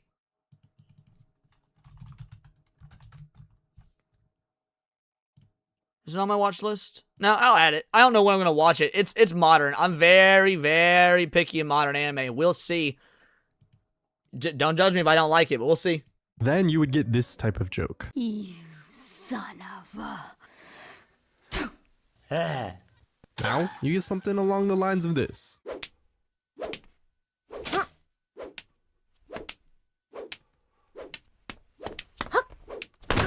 Gonna watch the new Ghost in the Shell. First of all, thank you for the 2-banger. I'm undecided. Every Ghost in the Shell after Standalone Complex Season 2 has been garbage. Ghost in the original movie, perfection. Second movie, really fucking good. Standalone Complex Season 1, 2, damn near perfection. Every single Ghost in the Shell since then, awful. Terrible. So I don't know. That's a night and day difference, and I'm not saying one's better than the other, but they do come from completely different places. It's not just about laughs, it's about what we expect thank you for from the a comedy and what we're willing to laugh at. See, in the 80s and 90s, OVAs were being sold directly to fans. You had to buy the damn thing if you wanted to watch it, which means the only people watching these shows were the hardcore fucking gooners who could only think about anime titties and spending money on that shit. So, of course, studios weren't trying to hit mass appeal. The masses literally couldn't watch these things. Instead, what rose to the top were the weird, the provocative, the unforgettable. And that's why you get jokes like this. My queen! Oh, you're so naughty! That's comedy gold to them. Today, with anime on every streaming platform, creators are thinking broader. Anyone can watch anything, anytime, anywhere. So creators aim for a wide appeal. And because OVAs were targeted at very specific demographics, you don't see a lot of tropes you're used to in modern anime. No high school settings, no power or friendship speeches. Instead, you get stuff that's cut from a more unique cloth. And well, because of who these shows were made for, you get things like this. This is Bubblegum Crisis. And it's fucking amazing. It's only 8 episodes long. It was canceled. It was canceled 8 episodes in. But Bubblegum Crisis is fucking goated. A slick cyberpunk OVA from 1987 that oozes style. It follows an all-female squad of mercenaries fighting corrupt megacorporations, rogue robots, and whatever else needs blowing up in a neolit Tokyo. And it might have the sickest opening 5 minutes I've ever seen in anime. It doesn't start with a little character introduction. It doesn't even start with a normal anime opening. It just hits you full on with a J-rock / city pop performance like a music video from a cooler timeline. It's not even an opening theme, it's just a song. Because why not? You would did never win, get Bruce. anything like that today in anime. Or how about Wicked City? Now, Wicked City is also awesome. The basic setup is this. There's a barrier between the human world and the demon world, but it's getting weaker, and demons disguised as people start leaking into the human world. And let's just say, if you take the wrong girl home from a bar, you might not be waking up. You're catching every spider pussy demon STD known to man and dying with zero dignity. So it follows a stoic demon hunter and a demon woman as they're tasked with protecting this man who will restore that barrier. It's sleazy, it's stylish, it's a little fucking sexual, but I gotta be honest, there's still something cool about it. Not because of the weird sex pest energy, but because it's bold. It was made with an audience in mind that doesn't really exist anymore. An audience that wanted violence, horniness, and some of the sickest hand-drawn animation you've ever seen. Every time I saw this scene, I was like, I love this stupid car, man. Now there's one more type of OVA that we need to talk about. Is this Harlock or is this Blackjack? I can't tell. I'm talking about OVAs born from early hype. When a manga was so gassed out of the gate, studios couldn't wait. They just had to cash in, even if it meant rushing out tiny... That is Gunsmith Cats. Gunsmith Cats is... It was Blackjack? Okay, thank you, Murmoth. Yeah, it's Blackjack. I think I've only seen one of the Blackjack OVAs. This right here, Gunsmith Cats, fucking great. 3-episode long OVA, born of a single episode OVA called Riding Bean. You should also watch Riding Bean. Riding Bean is really good. Half-baked adaptations way before the story was ready, like Gunsmith Cats. It follows Raleigh and Minnie, 2 girls who run a gun shop by day and are bounty hunters by night. But here's the thing, the OVA isn't even a straight adaptation of the manga. It's an original side story. However, it's still pretty damn good. It's cute, it's fun, it's got some absolutely fire animation, and the opening looked so damn good. But when you watch it, you can feel that it's just a glimpse of what the full story could have been if it ever got a proper adaptation. Then there's also Yokohama Shopping Log, a quiet, reflective series set after humanity's decline in a post-cataclysmic world. Ciney, if you're still watching, this looks like an old school version of, what was it, Traveling to the End of the World? I think that was what it was called? Traveling to the End of the World? Hold on, what did you say this was called? Quiet, reflective, proper adaptation. Then there's also Yokohama Shopping Log. Never heard of this. Yokohama. Alright, is it... There we go, alrighty. Yokohama Kaidashi Kikao. Added. A quiet, reflective series set after humanity's decline in a post-cataclysmic world. It just follows a robot girl, living peacefully among the remnants. Well, he's talking about OVAs, War Wizard, and Dirty Pair wasn't an OVA. Dirty Pair was a full series. Dirty Pair is one of my top 10 anime of all time. Of a fading world. It's cozy. It's slow. It's the anime equivalent of sitting on a porch with a cup of tea and watching the sunset. And it's so good precisely because it doesn't try to overdo it. There are tons of OVAs like these, early adaptations where studios bet big on a manga's potential, sometimes way too early. But that's the part of what makes them so special. Today, if a manga popped off like this, you'd expect a 13 to 25 episode full season, but back then, you might get 2 episodes in a VHS release. It would... Yo, shout out to, Dark Obsidian. There was no space there. To Dark Obsidian, member for 2 months. Shout out. Appreciate you, homie. Be like if someone adapted Chainsaw Man. Now and then, here and there, might just be, 1 season. No, Now and Then, Here and There is, pretty sure that's a season. I've watched Now and Then, Here and There. Yeah, Now and Then, Here and There. It is, I wasn't a fan of it. I'm gonna be real. I gave it a 3 out of 10. Now, I will say, it is easily the most original isekai of all time. The most original isekai of all time.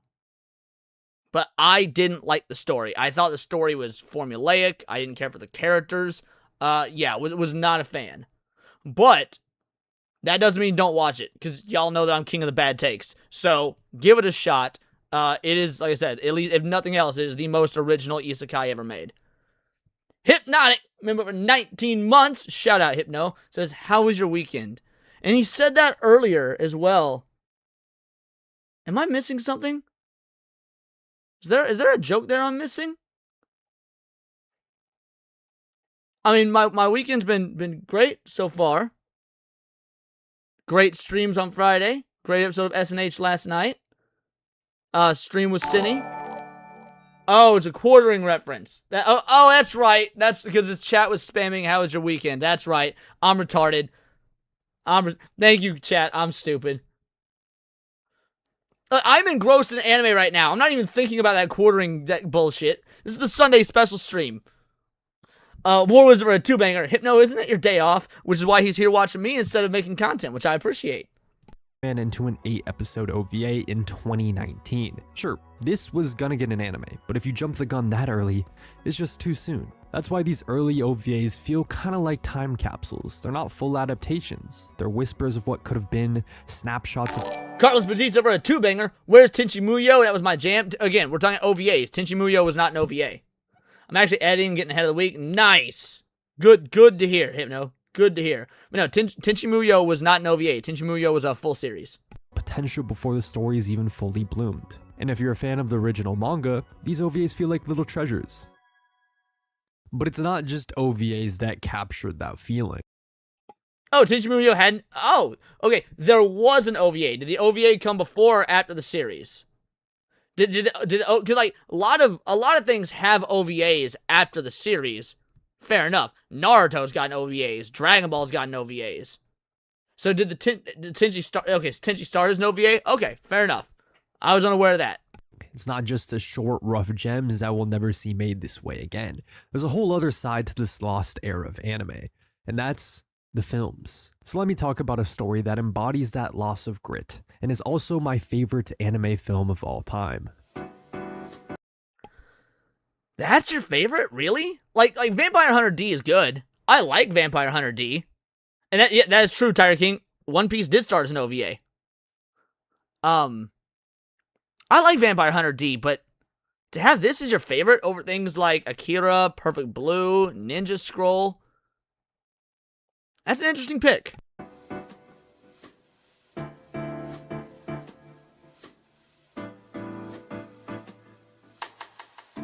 Vampire Hunter D Bloodlust follows D, a bounty hunter hired to retrieve a girl abducted by a vampire nobleman, Baron Meyer. At the same time, another group is hired for the same mission. The two parties race after Meyer, crossing deserts and wandering through swamps and breaking into invisible hideouts and clashing with shapeshifters and shadow weavers and werewolves all along the way. But the twist is, Charlotte wasn't kidnapped. She went with Meyer willingly, which throws everything into chaos. Will the bounty hunters stick with their contracts or let Charlotte live by her own choices? The straight up plot is not my real source of obsession with Vampire Hunter D Bloodlust. It's not the plot, it's the visuals. It is gorgeous to watch. It is gorgeous to watch. And maybe that's why I guess it makes sense that this would be a lot of people's favorite. I don't think it has the story of something like Perfect Blue. but by God, it's got visuals. I think it instead stems from the nug. I didn't say it was bad. What do you mean? Leon, dead wrong here. Vampire Hunter D's peak. I didn't say it wasn't. I literally said it was good. Perfect Blue is better. Perfect Blue is better. Akira is better.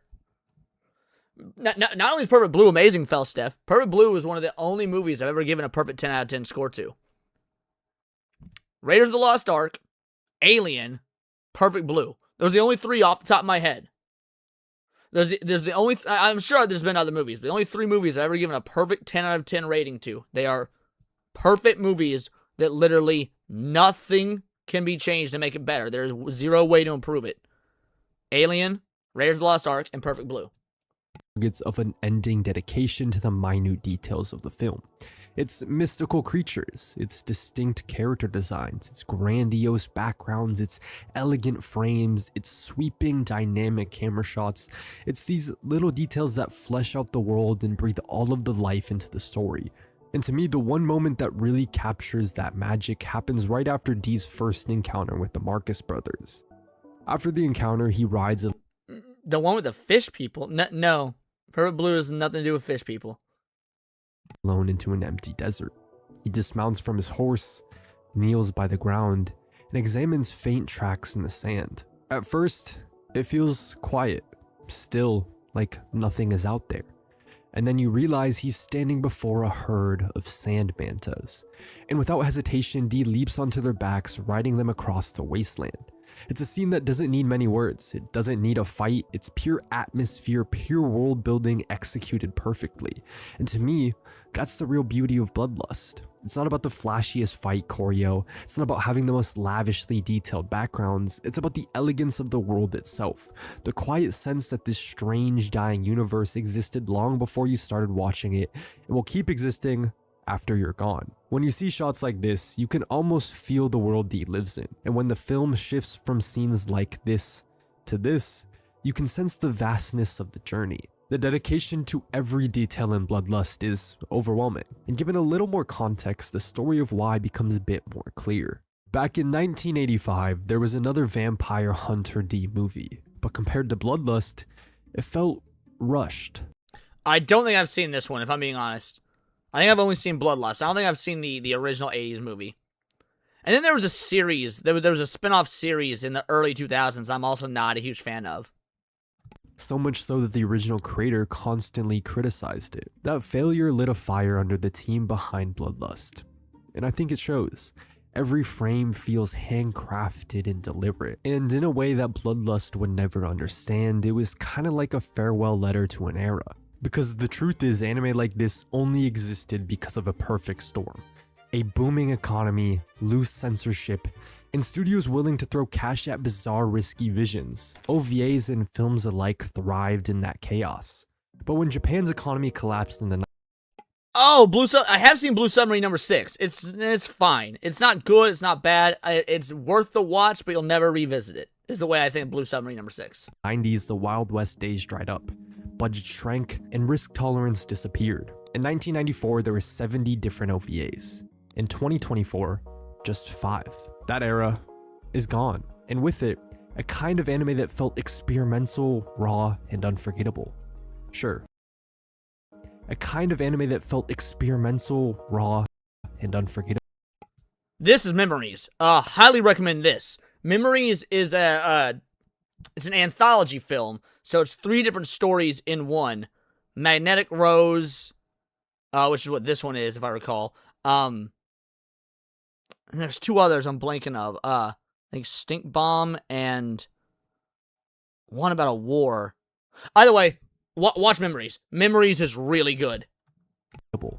Sure, sparks of that energy still show up in shows like Devilman Crybaby or Cyberpunk Edgerunners, but they're rare. And maybe that's why these shows feel so special. Yeah, Stink Bomb is the second one, but then there's a third one animated by the guy that did Akira. I don't remember. I don't remember what it's called. Fuck. Not because they're perfect, but because they couldn't be made today. They were snapshots, strange, messy, and beautiful proof that anime once played by different rules. And now, they're waiting. For someone curious enough to find them, dust them off, and remember what anime used to be capable of. The end of something. Yeah, I remember the part 3 of the anthology, but I don't remember what it was called. That was awesome. That video did not make me sad like I thought it would. The lost era of anime will never get back. That was a very good video. Cannon fodder. Yes, Felsteph. Cannon fodder. Correct. Never watched Hunter x Hunter. I've seen a little of it. So I like it, but it's not ever going to be my go-to shonen. It's never going to be my go-to shonen. Yes, let's see. Magnetic Rose is my favorite. Well, Magnetic Rose is probably your favorite of the 3, because do you know who made Satoshi Kon? What up, Niat? How you doing, you beautiful bastard? Appreciate you, homie. But do you know who did Magnetic Rose? Bruce Fields? There's a reason it's your favorite, but it's the best of the 3. And it's because it was done by the greatest film director in anime history. There's two. There's the greatest film director, and then there's the greatest anime series director, and they're different. So Shinichiro Watanabe is the greatest anime series director. But when it comes to the movies, when it comes to the films, nobody got his name? I'd be surprised if you weebs don't know his name.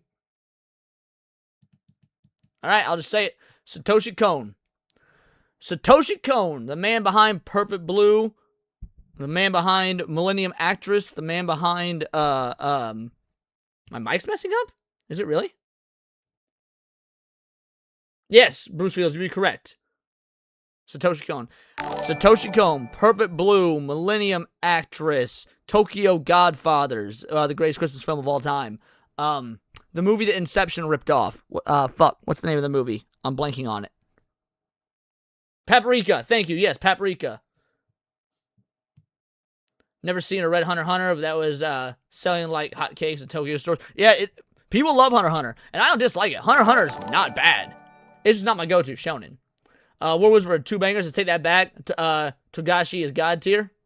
Ain't no Satoshi Kon or Shinichiro Watanabe, though. Obi-Wan Kenobi with a 5-banger. Something else to watch. Gossip Goblin. That made Woodnuts make another AI story-driven short film called Patrick. It came out 9 hours ago. Well, I'm not... The only ones I'm doing are the ones I already have listed to do. I've already got all of today's reactions set up. They're timed out so that I can have about a 3-hour stream, so I'm not adding anything else. If there's a video you want me to watch, you want me to react to, then put it in the Discord in the react request section, and then we can do it for a Sunday special stream. Yeah, Surgeon, it's probably your internet. Yeah, Ravens, my mic is fine. Okay, cool. Yeah, Miyazaki's fine. I mean, I love Miyazaki. Everyone loves Miyazaki films. Like, there's no shade to Miyazaki. Satoshi Kon's better. Satoshi Kon will always be better. Everyone loves Miyazaki. I mean, my favorite Miyazaki film, my favorite Studio Ghibli film is Kiki's Delivery Service. But yeah, Violence Jack's a good anime. I've never read the manga because I don't really read manga. Alrighty. So we got 2 more videos, and that's probably take us the rest of the show. And y'all were asking for some Resident Evil stuff. We're not doing the Resident Evil one you wanted. Don't have Discord. No worries. Gotcha. Then maybe somebody will be nice enough to put it in the Discord for you. Thank you for the 2-banger. But yeah, see if somebody will put it in the Discord for you. Yeah, we're not watching the Resident Evil video that apparently I'm a part of, because I didn't know about it when I was setting up the stream. But we'll do that one on Wednesday. Could Batman survive Resident Evil's Albert Wesker? This is such a unique concept of it. Now, Nerd Science, we watched one of his videos a couple weeks ago about could John Wick survive the initial Raccoon City outbreak. Hey, did you react to the music video? No, I'm saving that for last, Ciney. I'm saving your music video for the last thing we do. But yeah, could Batman survive Resident Evil's Albert Wesker? Now, I think that they gave John Wick a bit too much plot armor in the video about him. But at the end of the day, that is kind of John Wick's thing. Now, as far as could Batman survive Albert Wesker? Let's see. Batman survives anything with enough prep time, that's the superpower? Well, let's see.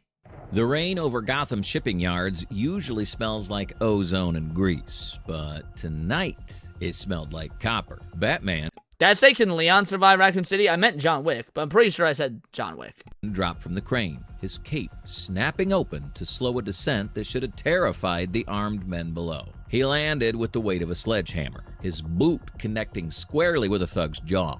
But there was no scream, no snap of bone. The man's head simply snapped back into place, his eyes rolling back to reveal milky white sclera. Suddenly, black, worm-like tendrils erupted from the thug's mouth, lashing out at the air like... I don't think Batman, by the way, could survive, right? Like, so in the Deceased comics, pretty sure Batman's one of the last survivors. I could be wrong. It's been a while since I've read Deceased. I'm pretty sure Batman is one of the few that survives. But I'll be real. I don't think Batman can handle Raccoon City, bro. I don't think Batman could handle Raccoon City. Radoka, for the Discord link, you need to be a member. Discord is members only.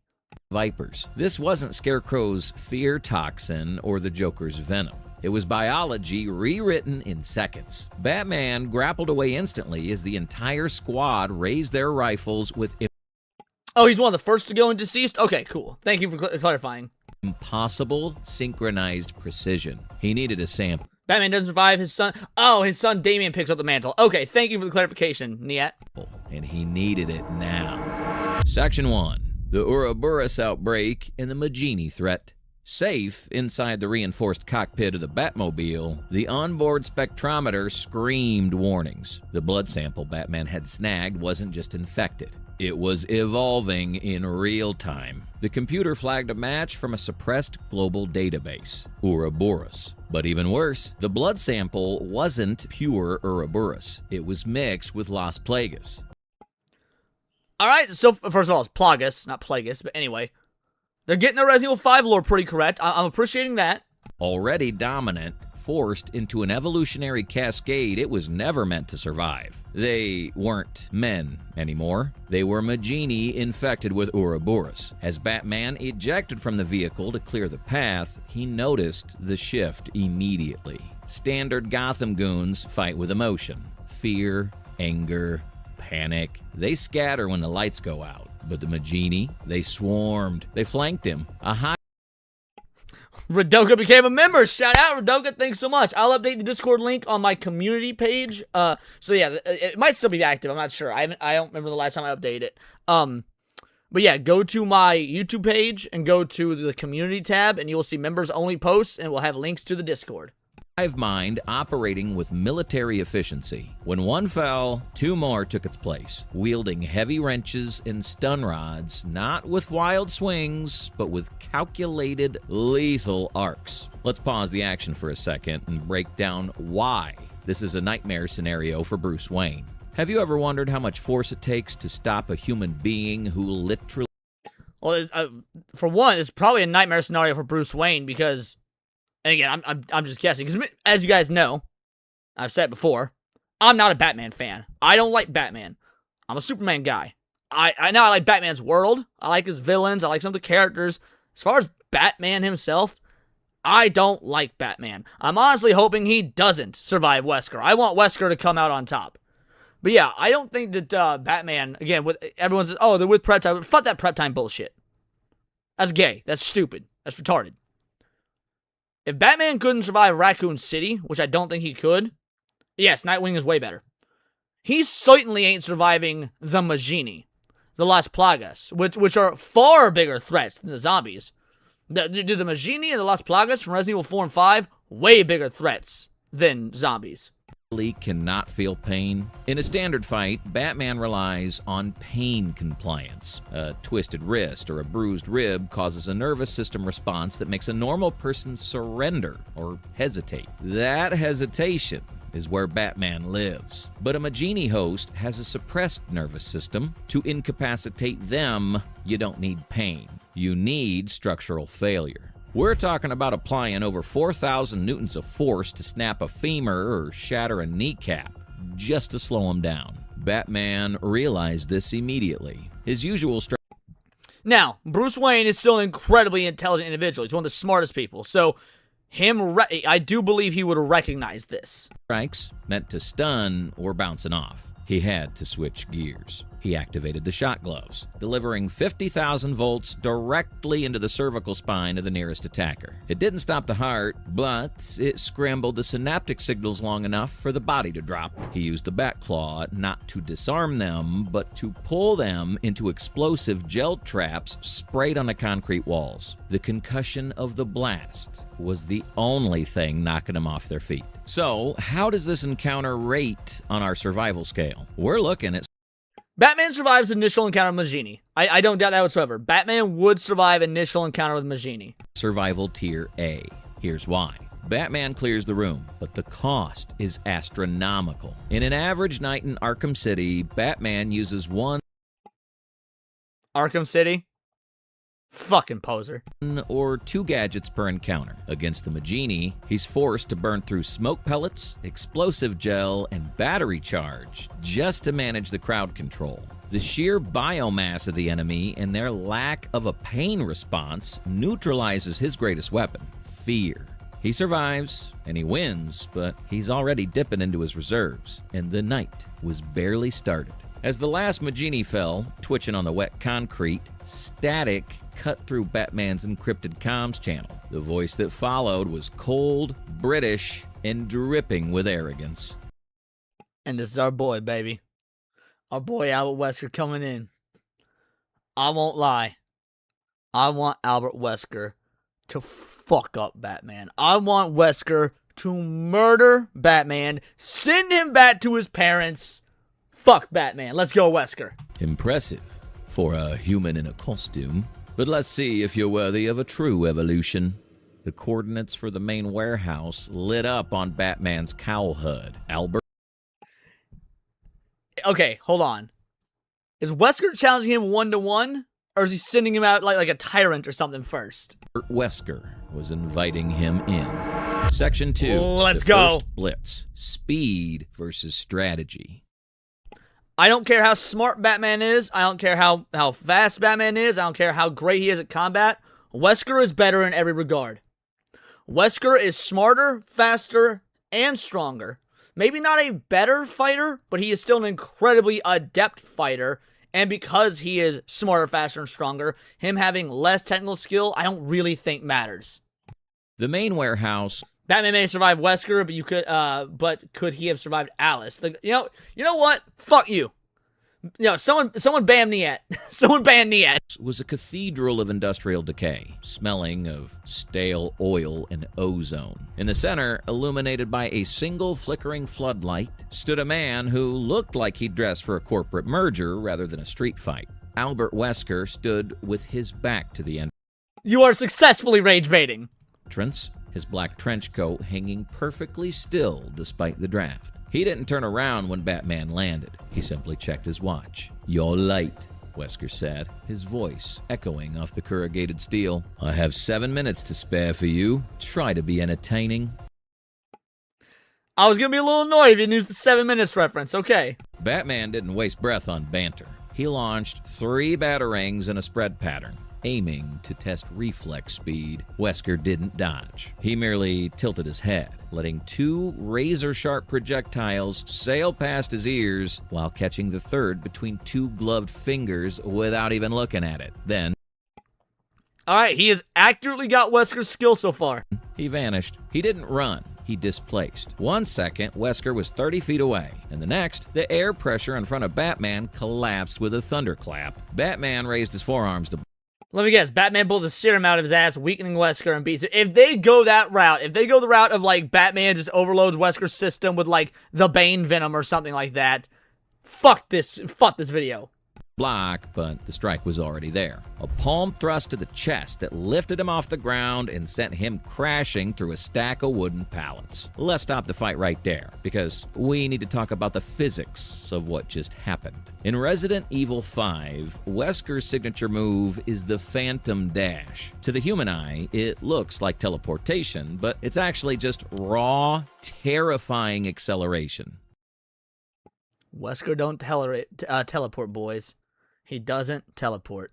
He's just that fucking fast. Estimates place his burst speed during these dashes at roughly 400 miles per hour. Now, Consider Batman's reaction time. A peak human, like an Olympic sprinter or an F1 driver, has a visual reaction time of about 0.15 seconds. In the Arkham games, Batman's cowl uses predictive algorithms to shave that down even further, likely to around 0.10 seconds. But here's the math problem. At 400 miles per hour, Wesker covers nearly 60 feet in 0.10 seconds. This means that by the time the photons from Wesker's movement hit Batman's retinas and travel to his visual cortex, Wesker has already closed the distance and initiated a strike. Batman is literally fighting a ghost. He is reacting to an after image of where Wesker was, not where he is.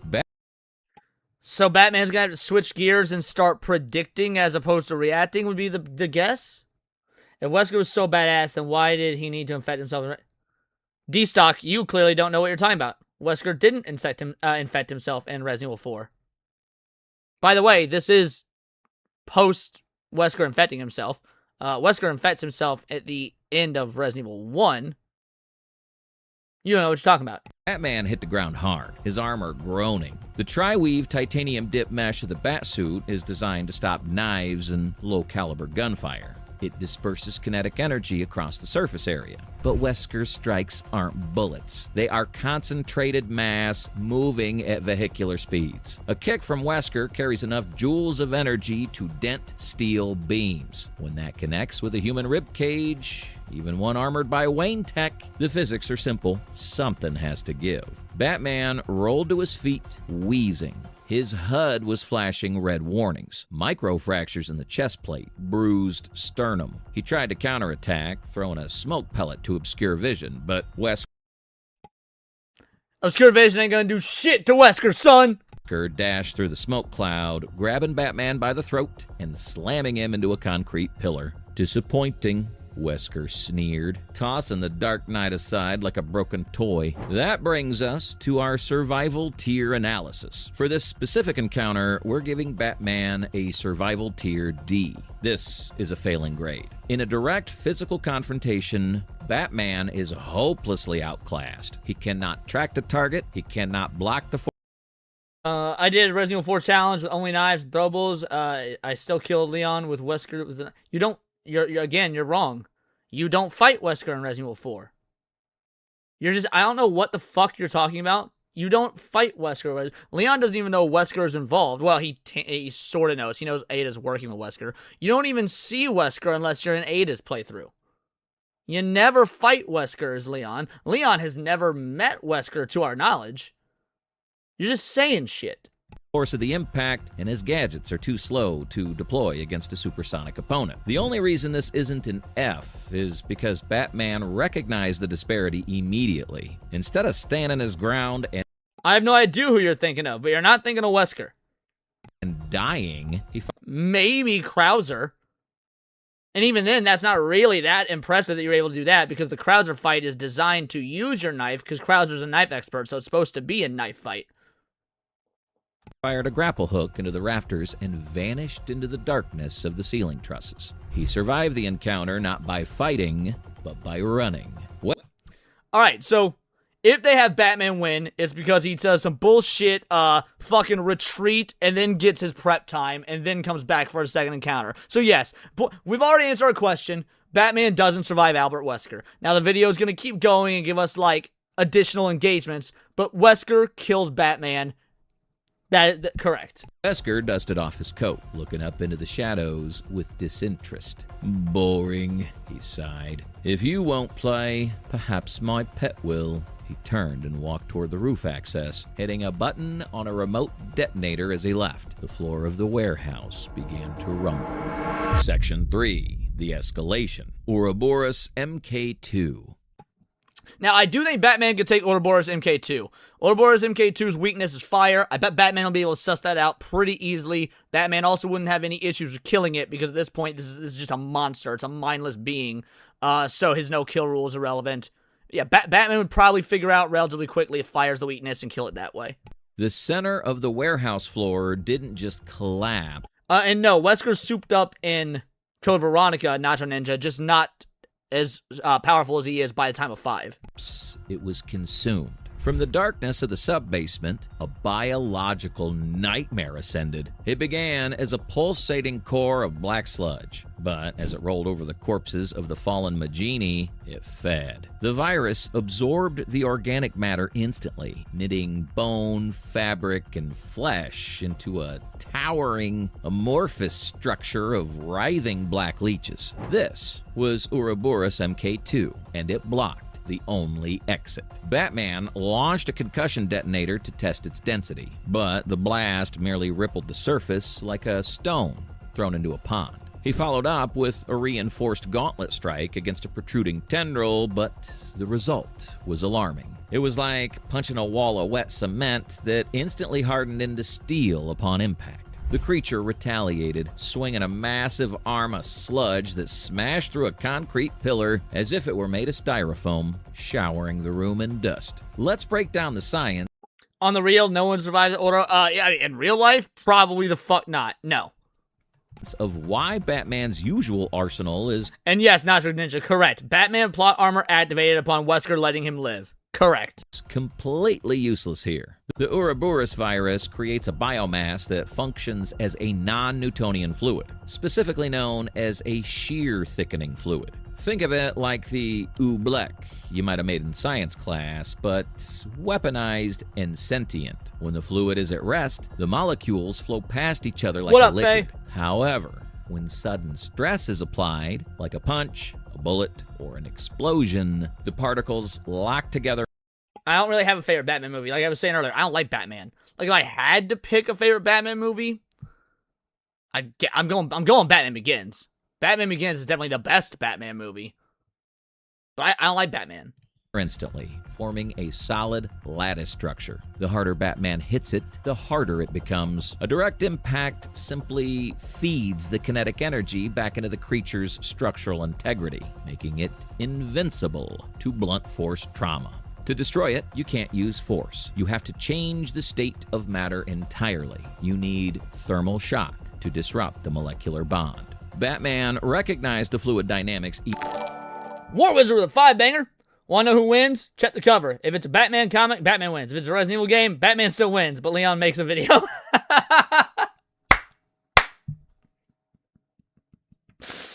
I see what you did there. You and I are enemies now. Shout out. Thank you, War Wizard. Immediately, physical strikes were suicide. He tapped his cowl to activate the remote network.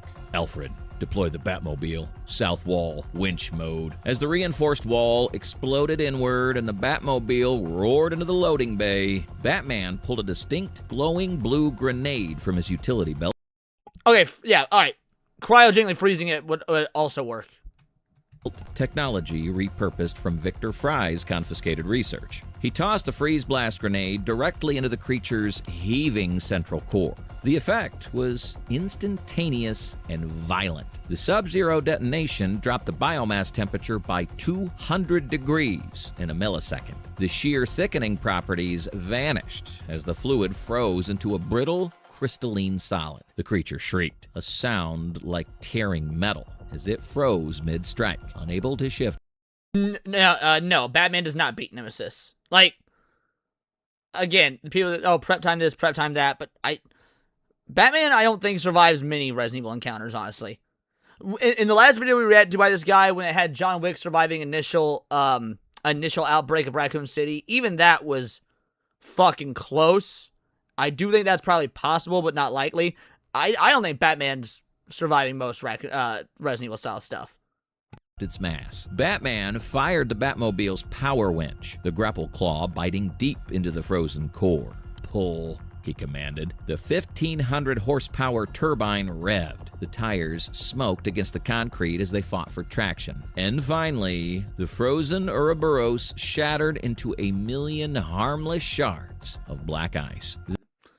That is a feasible way. That's a conceivable way to beat Ouroboros Mark 2. I will grant the video that. This scenario brings us to survival tier B. Why a B and not an A? Because this is a hard counter scenario. If Batman had walked into this fight with a standard patrol loadout, he would be dead. The Ouroboros ignores martial arts. It ignores ballistics.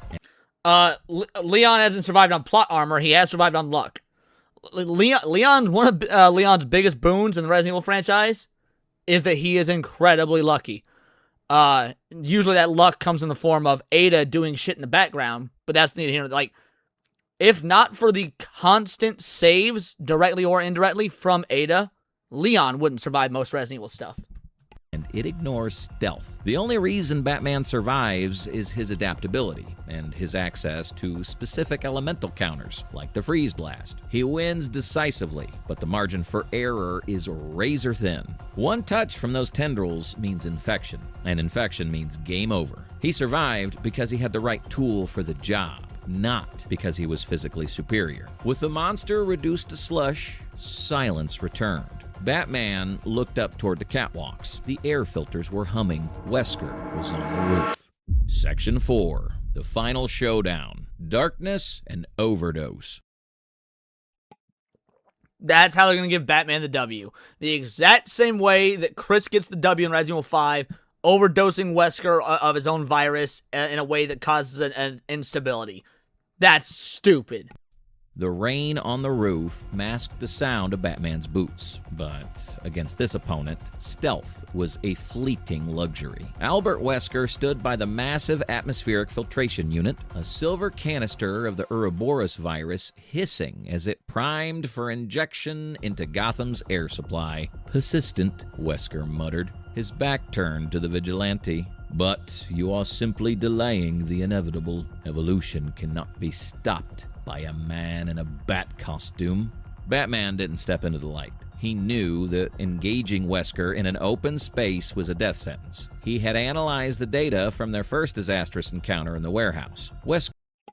Yeah, that encounter in the warehouse where Wesker would have killed him. Let's be real. Where Wesker would have killed him. Like, Wesker doesn't like, oh, I'm going to not kill you just to toy with you so I can fight you later. Wesker ain't Goku. He would have killed Chris in the flashback in Resident Evil 5 if Jill had not miraculously gotten the drop on him. And that almost cost her life. Wesker would have killed Batman in the first encounter. Wesker's speed relied on precision, and precision relied on perception. If you can't be faster than the bullet, you have to blind the shooter. Batman triggered a remote EMP charge he'd planted on the junction box moments earlier. The floodlights died instantly. The rooftop plunged into absolute darkness. And that would not stop Wesker whatsoever. Wesker has supervision. That's why he wears sunglasses at night, besides it being cool as fuck. Eliminated only by the strobing lightning tearing through Gotham City. Wesker sighed, adjusting his sunglasses. Darkness, is that your plan? But then the flashbangs detonated. Not one, but a dozen. Timed in a cascading rhythm across... Now flashbangs could still throw off Wesker's equilibrium. That's not a bad plan from Batman. Flashbangs are effective. Probably not as effective as on a regular human, but it would still throw off his equilibrium. The roof. White phosphorus burned the air. For a normal man, this is blinding. For Wesker, whose mutated eyes are so sensitive to light that he wears shades at midnight, it was agony. He flinched, his head snapping back as his optic nerves overloaded. Simultaneously, Batman activated the sonar pulses in his cowl, projecting high-frequency sound waves that... Batman survived Dino Crisis? It's been so long since I played the Dino Crisis games, I don't recall, but I also remember them not being as deadly as the Resident Evil games, so maybe. Bounced off every surface, painting a wireframe map of the rooftop in his HUD while disorienting Wesker's heightened hearing. This was the opening. Batman didn't strike to injure. He struck to administer. He dropped from the gargoyle above. How would Batman know to do this, though? He doesn't have the intel on fucking Wesker's genetic makeup that, like, Chris and Sheva have. So how would he know to do this? Standing silently behind the disoriented villain. He didn't throw a punch. Instead, he jammed a pneumatic syringe into the exposed skin of Wesker's neck. Let's look at the chemistry of this wind condition. In Resident Evil 5, we learn that Wesker's godlike powers... Right, we learn. When has Batman learned this? Come with a maintenance cost. A precise dosage of the PG-67A serum. It stabilizes the virus inside him. Too little, he weakens. Too much, and the virus rebels, poisoning him. Batman, the world's greatest detective, deduced this instability from the earlier blood analysis. The syringe didn't contain poison. It contained a concentrated coagulant and adrenaline blocker designed to thicken the blood and disrupt the flow of Wesker's own serum, effectively simulating an overdose. But how would he know that that was for Wesker? I could actually grant that, because it did mention earlier that Batman picked up the blood and ran it through analysis. How does he know that's for Wesker? Wesker roared, spinning around with a backhand that shattered the brick chimney behind him, but Batman was already gone, vanishing into the smoke. The serum... How much time between the first fight and the second fight here? Literally minutes, and during that same fight, Batman was dealing with the Ouroboros Smart 2. Speedy Cake for a 10-banger. If you haven't seen it yet, and I recommend you do so. Resident Evil fan film came out a few weeks ago. The Residents of Evil YouTube channel. Yeah, I haven't seen it yet. It's on my watch later. It's the fan film that brings back all the all the actors that, except for I think Aniza, the gal that played Jill. Yeah, I do plan on checking that out. I do plan on watching it. So, but shout out, thank you for the 10-banger. I appreciate it, homie. This is for you. Call it whatever, but if I made $1 for each time I made a racist joke, I would actually have $0. Cause I'm not joking. Based? Based? Hello? Shout out, I appreciate you. Yeah, Batman was dead after the first encounter. The rest of this is bogus. Serum imbalance kicked in immediately. Wesker's movements became jerky, his vision blurring as the Ouroboros virus began fighting his own cells. The signature Phantom Dash began to misfire, sending him stumbling into railings instead of teleporting through them. He was no longer a god. He was a biology experiment gone wrong. Sensing the loss of motor control, Batman made his final move. He lured Wesker toward the open containment unit intended for the virus transfer. No, he never got Wesker's blood. He analyzed the he analyzed what the Magini were carrying in the crates. None of that was Wesker's blood. Or he analyzed the Magini's blood, which uses a different type of Ouroboros, not what Wesker has anyway. As Wesker lunged, stumbling and sluggish, Batman detonated a line of explosive gel on the floor beneath him. The floor didn't break, but the concussive force knocked the off-balance villain backward, tumbling into the reinforced steel box. Batman slammed the lock mechanism before the smoke even cleared. This gives us a survival tier S. This is the pinnacle of Batman's capability. He took an opponent who was physically superior in every metric: speed, strength, durability, and dismantled him without landing a single punch. He turned the environment into a weapon and used his opponent's own survivor tier biology BS, exactly. It wasn't a fight. It was a surgical procedure. By removing Wesker's ability to see and disrupting his chemical stability, Batman neutralized a global threat with 0 collateral damage. Yeah, except for, introducing that viral overdose only weakens Wesker for a bit. Then actually it makes him stronger, just less in control. So the fight still wouldn't be over. The aftermath. The containment unit... It's not coping, War Wizard. We just understand the lore in a way that this guy doesn't. This guy took a lot of storytelling shortcuts and a lot of, again, plot armor at the very least. This is completely inaccurate. It's not coping to call out bad writing.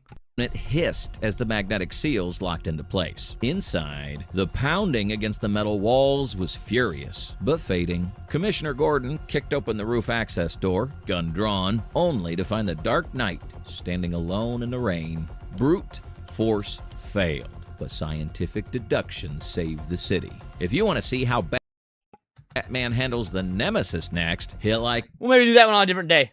We'll maybe do the Batman Nemesis one on a different day. I actually do like this channel. I just think that this is a very poor outcome. So I'm going to give the video a dislike because I'm an asshole. There's the video. There's the link. Do what you got to do. It was still fun to commentate on it, though. It absolutely was still fun to commentate on. Yeah, rigged. Absolutely rigged. There's no shot. No shot that is how it would actually go down. Again, it was rigged from the moment that Wesker let Batman live. That is not even in character for Wesker. Wesker would have killed Batman. Wesker isn't Chris, and again, he doesn't even let Chris live. That's an accident. But yeah, Wesker would have just killed Batman then and there. That said, we got something else to go over. Siniviere, are you still here? Siniviere, are you still here? Ciney. Absolutely killing it, crushing it. Never Again official music video. Ciney put this together. She played on her show last night, and I left the show while she was playing this because she knew that I wanted to react to it on my channel. I can't wait. I'm sure her AI music video is actually better than mine because Ciney is far better with AI than I am. And I'm sure it's filled with a lot more cameos as well. Let's go.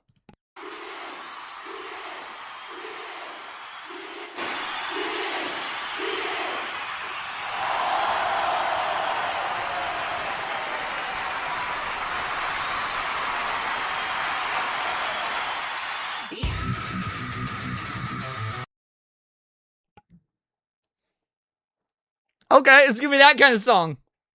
Alright.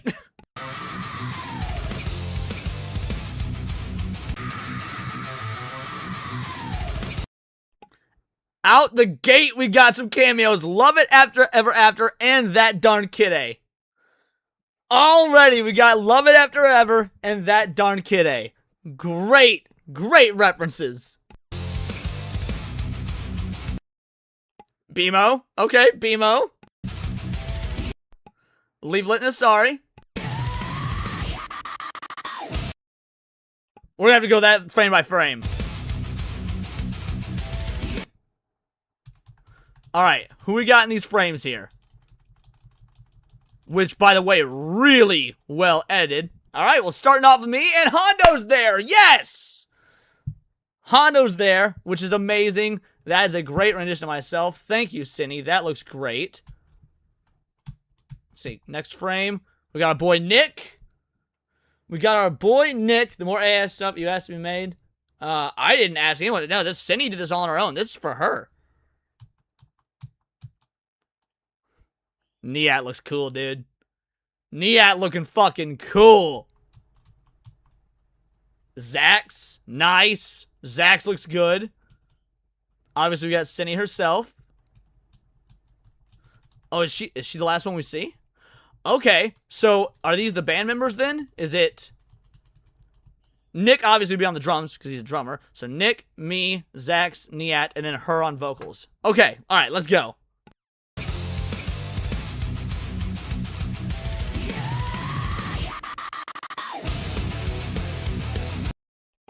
Bro, Niat going hard on the guitar. Which, it's funny, because as the black dude, you'd think he'd be on bass. But I'm pretty sure I'm on bass. So, this is sick. There we go. Yup, me on bass. Nice.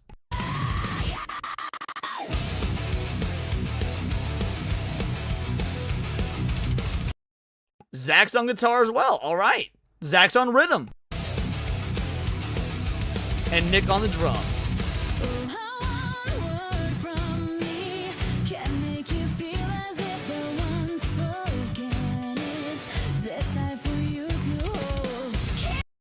Alright, a reference to when Ciney was playing. We'll turn on closed captions for this. I want to see the lyrics. When Ciney was playing Alien Isolation.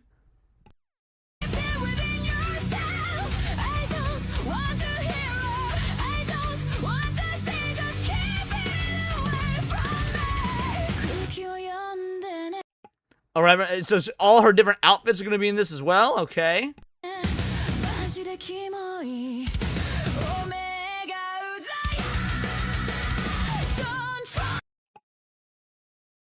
This is fucking cool.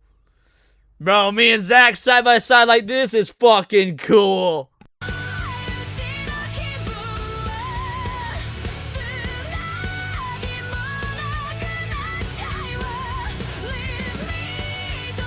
Stellar Blade. Okay, playing Stellar Blade. That's actually a really good rendition of her as Stellar Blade.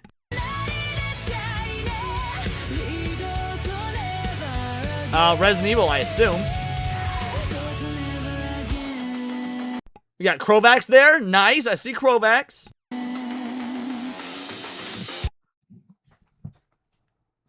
As if New Blackstreet would listen to this kind of music. Come on now. As if New Blackstreet would listen to this kind of music.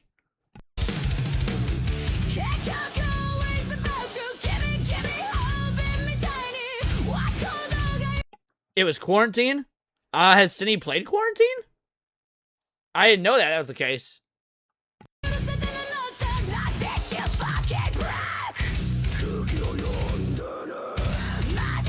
She got pipes! Oh, that one's Resident Evil. Okay, so I guess the other one was Quarantine, because she's in Jill's outfit here. Okay.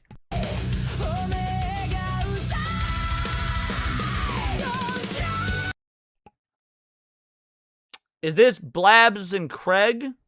And then dude in the middle of glasses? Is this the Side Scrollers crew? You guys have to let me know. Is this? I think this is the Side Scrollers crew, but I could be wrong. Because I don't particularly watch Side Scrollers, really. She kept hitting people on the head with a hammer. Oh, gotcha. Okay, I didn't know that she played Quarantine on stream. But... So I'm just waiting for you guys in the chat to let me know if we're looking at the Side Scrollers crew. That looks like Craig, Blabs, and then... Phoenix? Blabs, Craig, and Phoenix? Okay.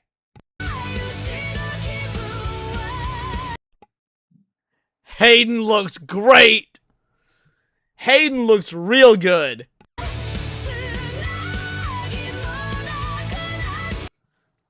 That's a cool shot.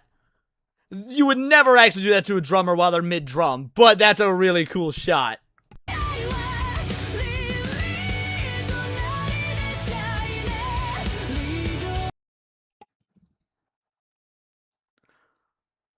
Her using BMO as a pillow.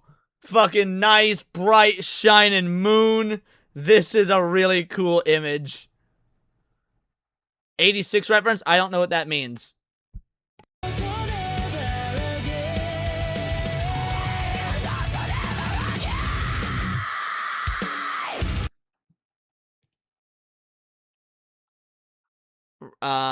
Is this supposed to be Remnant and Chibi? I think this is Remnant or Revenant or whatever his name is and Chibi. The anime 86, never seen it. Oh, Tony Down Under, okay. Tony Down Under and Chibi reviews, gotcha.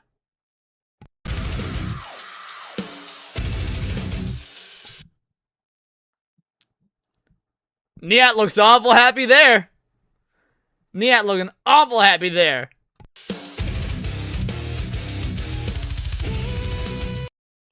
Dax and Dudicus. That's actually a really cool way to do Dax and Dudicus together.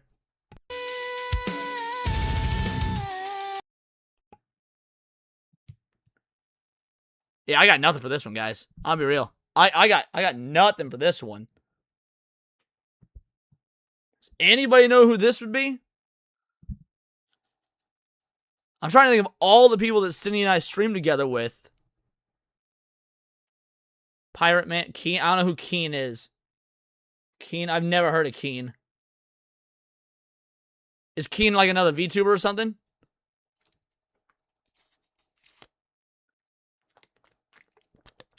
Because I confused. I'm not ignoring you. You're asking shit that's irrelevant to what we're doing. I'm focusing on this.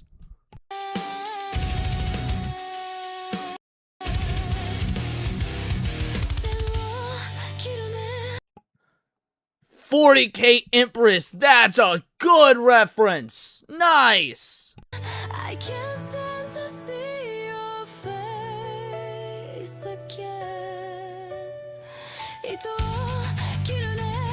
I can't stand to hear you. Asking about what AI was this? What do you mean? What AI is this? It's an AI music video Ciney made. I don't know beyond this is an AI video she made. Was she used to make this? Grok, I assume? I don't know. I'm here for the video.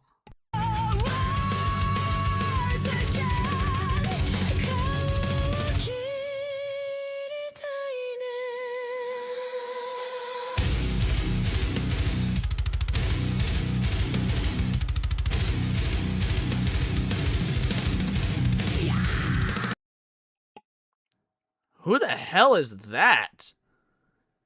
My initial thought was maybe Burnt Peanut? I don't know if Ciney watches Burnt Peanut, though. I have no idea who the hell this would be. No idea on this one. Yeah, Arrow.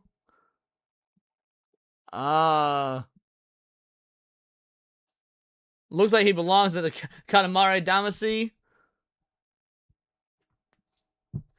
I'm hoping someone in chat knows. It says no clue.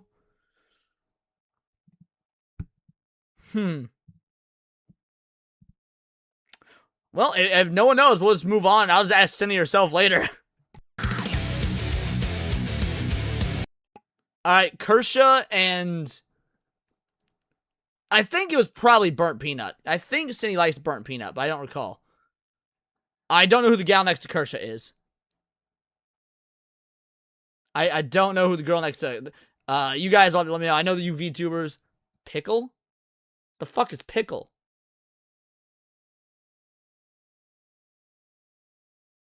When you say Pickle, are you talking about the previous person?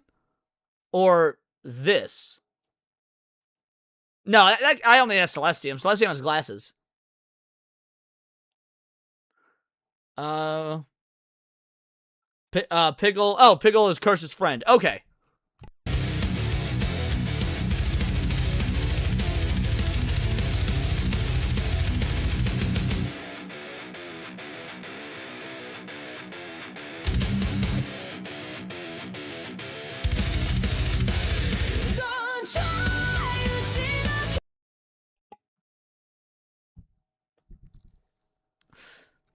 That one's funny. That Sammy and I assume Mo.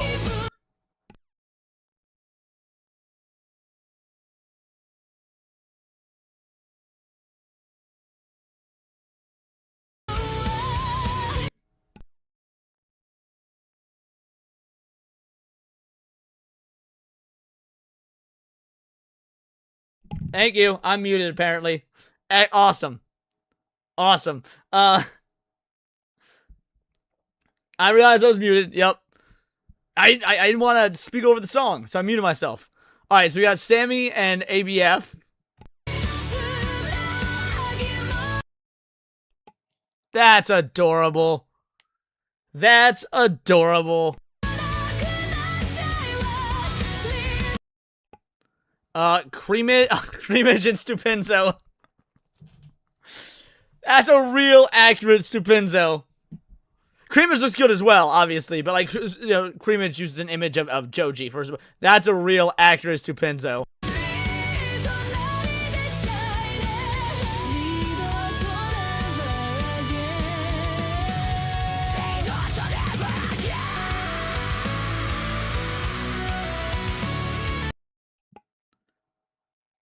Now, this to me just looks like the villain character from that episode of Frieren. That evil demon gal from Frieren.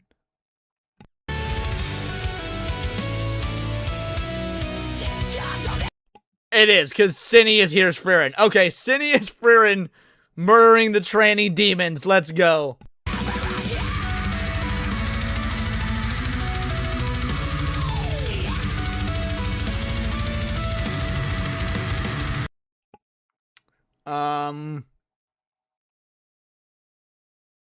Yeah, I don't know any of these ones.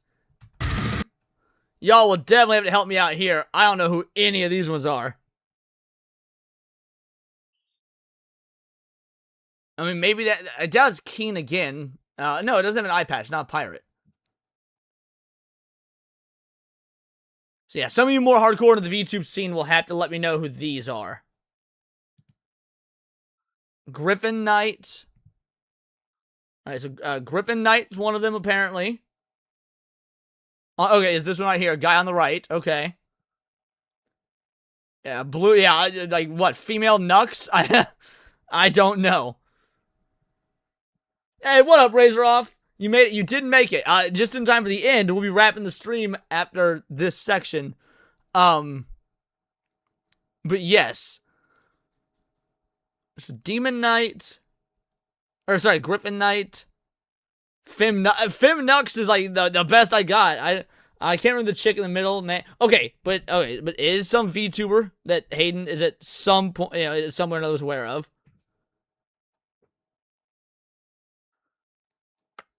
Man, and it says Kinney on his chest, so maybe Kinney is his name. I don't know. She made her model look good.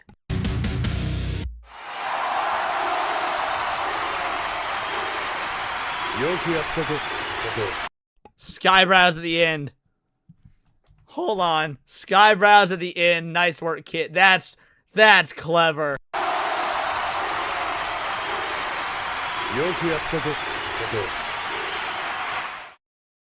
That was awesome. That was super good. If for whatever reason you guys missed Ciney's stream last night, where she went over that, there's the link. Give her a like, give her a sub. That is fucking awesome. I like that she put a lot of folk in hers that differently than in mine. Because like mine had, obviously I had her, but her and I are like partners in crime in mine. She had Zach's in hers. I didn't have Zach's in mine because I didn't have a good photo of Zach's. I didn't have Sammy in mine because Sammy is in the tinfoil. He's all over the tinfoil haters one. She didn't have Hold My Dual Shock. It makes sense. Like, because her and I, obviously, we stream with a lot of the same people, but there's also a lot of people that we don't have as much crossover with.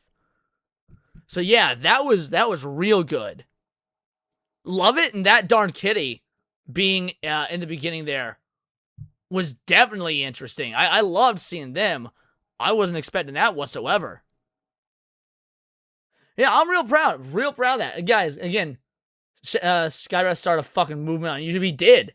He absolutely did. And it's fucking awesome. Yeah, I'm hella proud of Ciney for that. It would have been better if you didn't pause every 2 seconds. Hey, D-Stock, fuck you. A, that's how these videos are supposed to be done. B, this is a reaction. The point's to react. C, if you want to watch the full video uninterrupted, how about you go fucking support Ciney and watch her full video uninterrupted? But all in all, big ups. Big ups to Ciney. That was awesome. And with that, I think it's time to end the show. We go for 2.5 hours. We normally go for a minimum of 3 on these Sunday special streams. Let's see. We might go for another 30 minutes. I want to end with that. It's like the finale. Is Enzo live? Let me check. Let me see if Enzo has gone live yet. If not, we'll go for another 30-ish minutes.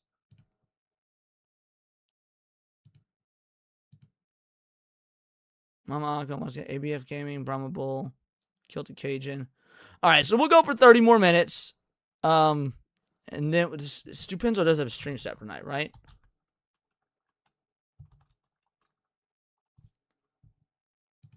He does. What time is it set for? Hey, catch you later, Draconic. Have a good rest of the night. And yes, Hondo being immortalized is my favorite part. Anything that uses Hondo will always be my favorite. Okay, good. He's got it set for 10 p.m. So we'll go for another 30 minutes. That way I can raid into Stupenzo. I've already got the raid set. We'll go for another 30 minutes. And give me one moment here. I just need to find something to react to for the next 30 minutes. Let me just scroll through the timeline real quick. Check the Discord.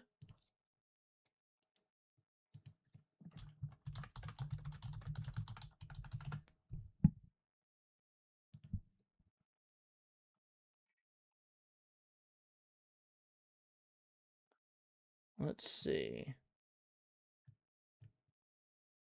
Do I have anything in the react requests?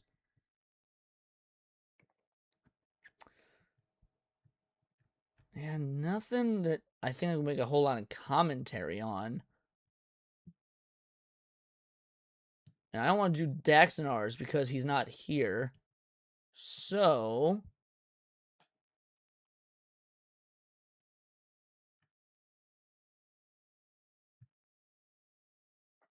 Tom Nerdy This Week News, My Nerdy Home. Nope, don't care. Oh man, he did a video about Little Caesars? I think I might have seen that one actually.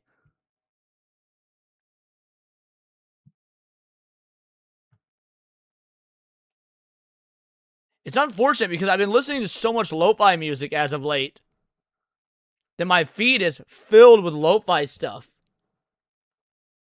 Is there a movie watch anytime soon? Yeah, the only reason we didn't do one last week is because I was so busy stuck editing. But we're actually doing 2 movies this week.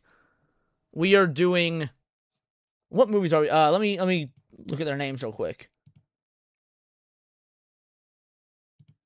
So we are doing Mating Habits of the Earthbound Human and Dead Man's Shoes. Enzo. Mating Habits of the Earthbound Humans and Dead Man's Shoes.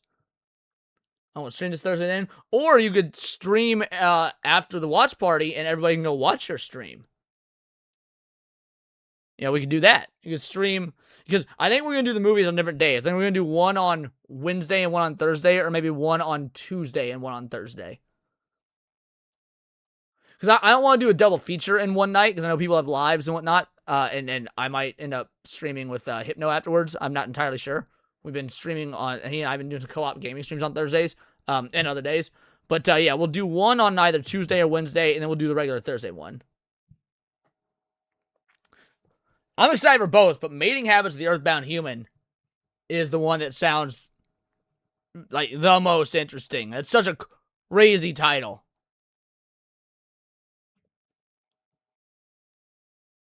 Toto's time plus me. Still scrolling through here. I could just chit chat with you guys instead for. Let's just do that. Let's just shoot the shit for the next 30 minutes. Pop on some tunage in the background. And I'll just chit chat with you guys for the next 28 minutes. Because, I mean, you paid for a Sunday special stream. I want this to be worth your guys' time. But I want to make sure Ciney's thing was the last thing we actually reacted to.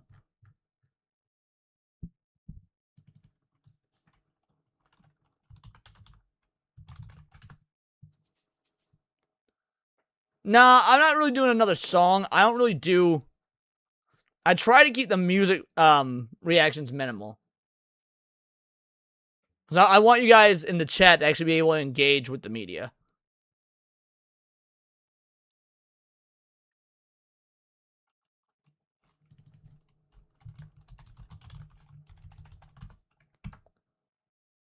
Losing some 40k AI music covers. Nice.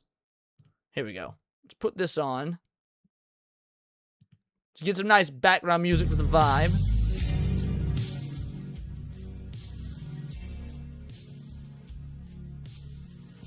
And we'll just hang out. Let me know if the music in the background is loud enough. Just pour a drink and just chillax. I was surprised Ciney liked 86 so much. I don't think I've seen 86. That Funcool says if you can make your own, if you could, would you ever make your own manga or anime? I've answered that before. Anyone in the chat know the answer? Let's see if you guys remember, because I've answered that question before.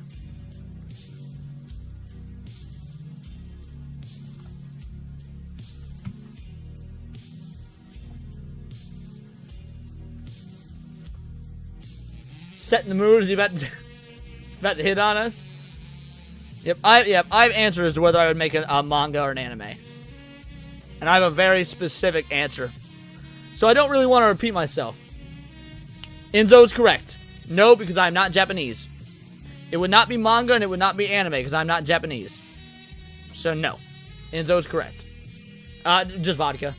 Just straight, regular, random vodka. Oh, you just guessed? Well, you got the answer correct. I bitch and moan all the time about people culturally appropriating anime, calling dumbass gay shit like Avatar: The Last Airbender anime. You know, calling Teen Titans anime, shit like that. Yeah, it's not anime.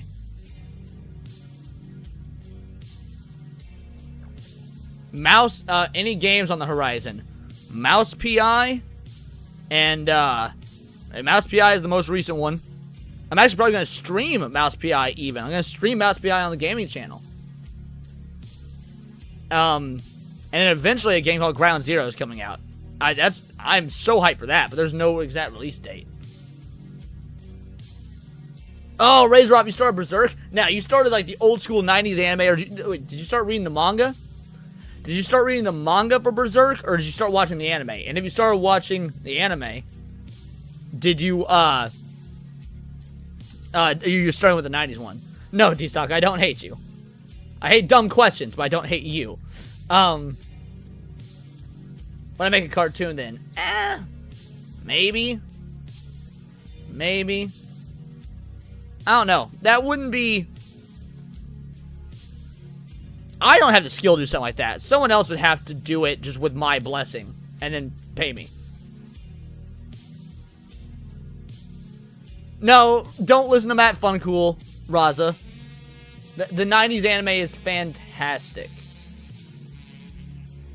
Manga. Anime is starting with 90s on Monday. Okay, perfect. So you started the manga, and then you're going to be watching the 90s. Perfect. I can't wait to hear what you think of the anime. Manga's great. It's one of the very few manga I've read. Because I'm not much of a manga reader. Berserk is one of the few.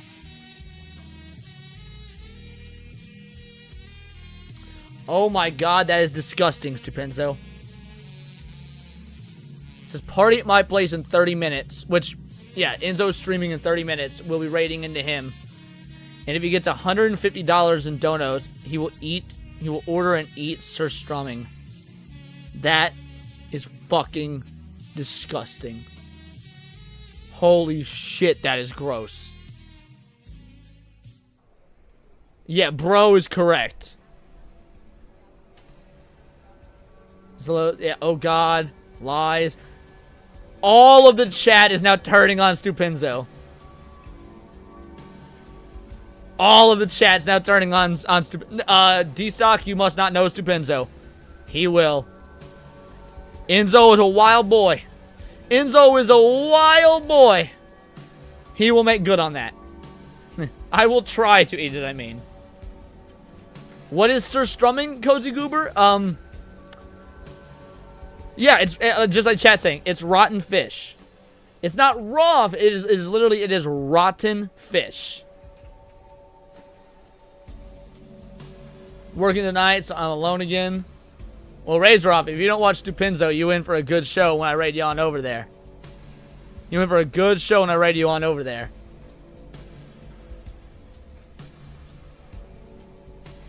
Fermented is the nice word for it.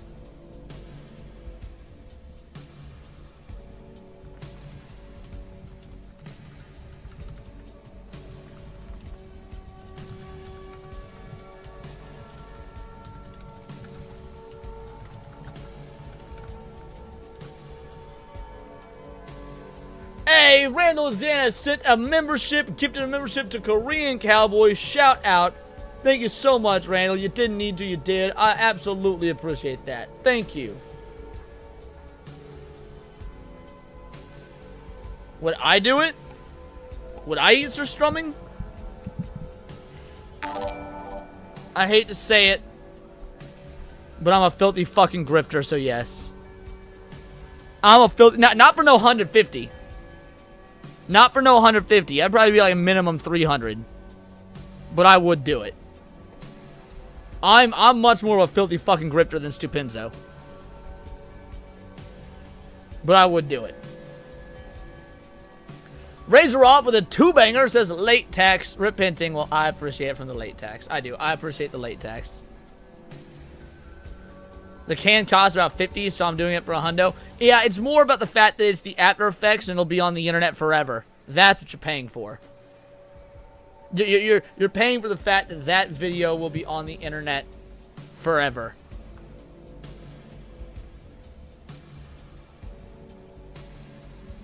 Weirdest thing I ever ate was a century egg. Weirdest thing I've ever eaten.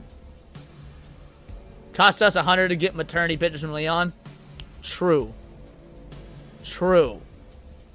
He said, I'll make it members only. Man, what's the weirdest thing I've ever eaten? So I don't know. I eat a lot of unique, weird, exotic foods, and I enjoy it. Like kangaroo, I guess, is weird to some people. I really liked kangaroo. Ostrich is weird, I guess, to some people. I really liked it. I don't consider octopus very weird, Sevi. I'm gonna be like I love octopus. I don't think octopus actually.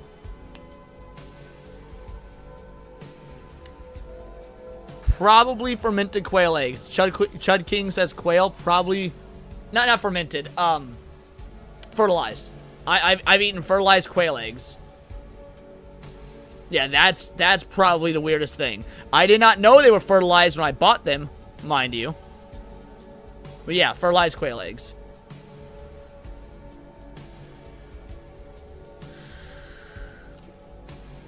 And Twisted Jack is correct. Octopus doesn't have much of a flavor. You have to flavor octopus yourself. You have to flavor octopus yourself. It does not have a natural flavor. Natural flavor is just rubbery. Chinese eggs, they were Korean actually, I believe, but yes. They're South Korean.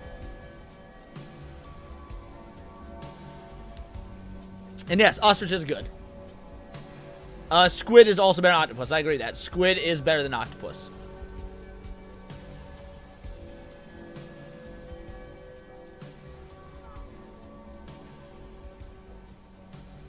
Had an egg that was pickled in beet juice. I swear to God, the egg tasted like ketchup. That's pickled in beet juice. Now, you can pickle a lot of different foods. Pickled onions are great, for example. But tastes like ketchup. That's the part of that that's throwing me off.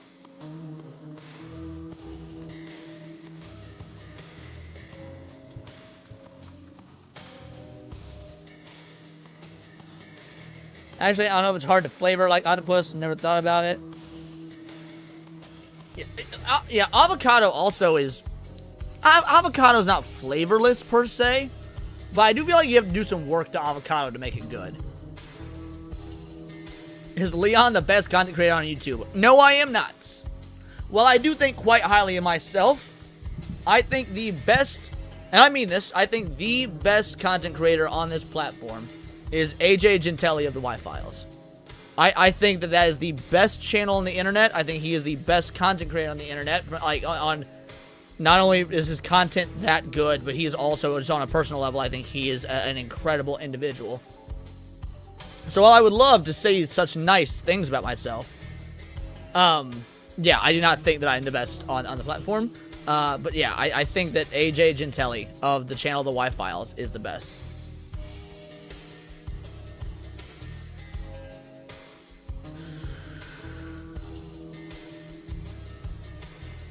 Wish sushi didn't have avocado. Allergic. Sushi doesn't have avocado, not inherently. In fact, I've never had sushi with avocado, and I've had a lot of different kinds of sushi. I love sushi. I think you mean... I don't even know what you mean. Sushi doesn't even have to have fish, Razor off. California rolls have avocado? Well, California rolls is one kind of sushi. It's not even real sushi, hence the name California in it. California roll ingredients. Okay, so yeah, California roll I guess does, but that's not real sushi anyway. That's not real sushi. AJ was on Forbidden Frontier? No way. I don't usually watch Forbidden Frontier, but I figured that crossover was happening soon because Nerdrotic posted a picture of Hecklefish last night, and he said soon. I'm going to watch that. I'm absolutely going to watch that. I love... Oh my god, that's so cool. AJ, we don't often do guests for Tinfoil Haters. But AJ's the dream guest. I would love to have AJ on Tinfoil Haters. He is the dream guest of the show. AJ's incredibly based, yeah. I met AJ in Vegas last year. He is a sweetheart. He is one of the nicest people I've ever met. And he's shorter than me. He is shorter than me. Razoroff, if you watch that channel, you watch the Y-Files, I will never see you in my chats again. You will get so addicted. No, different AJ. You guys think Abomination AJ is not the same as AJ Gentelli from the White Files. But yes, Abomination AJ is black, therefore he does have a ceiling bird.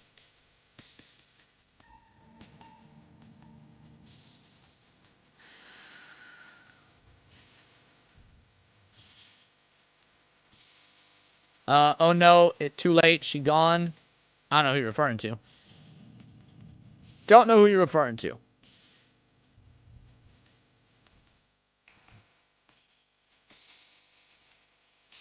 Says he's subbed.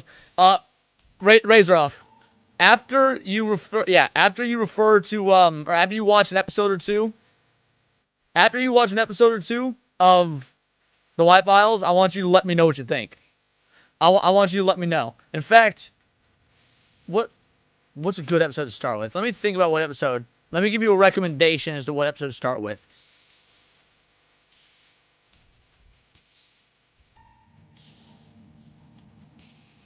Let me take a quick gander here. There's a few good ones. You know what? I know exactly which one. Razor up, I'm going to send it to you. I know exactly which one. I'm going to send it to you right now.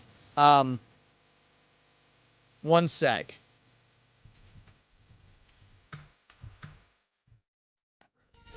How would I find this?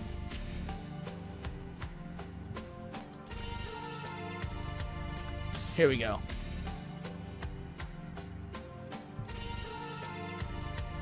Alright, perfect.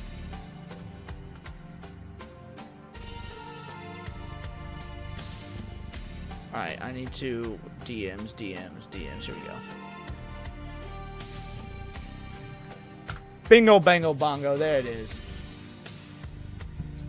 Once you see that, and then maybe just watch another one of your choice, I'll need to know your thoughts. I've seen The White Files. It is literally my favorite channel on YouTube. It is the best conspiracy theory channel on YouTube. It is brilliantly written episodes, excellent editing, excellent jokes. AJ is based as fuck. As you can tell, I mean, he was on with Nerdrotic tonight. You going to watch that chick anime? Well, what chick anime? Do I watch any good anime? I've seen about 400 anime. So I'm going to need to be more specific. We talked about anime half the stream earlier. Yeah, we talked about anime half the stream.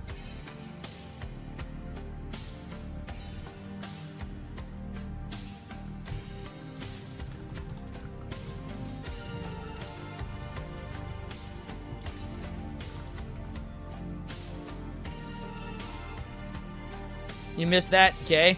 Yeah, I mean, you can always go back and watch. I mean, anime about the chicken? I don't know what you're talking about. Anime about the chicken.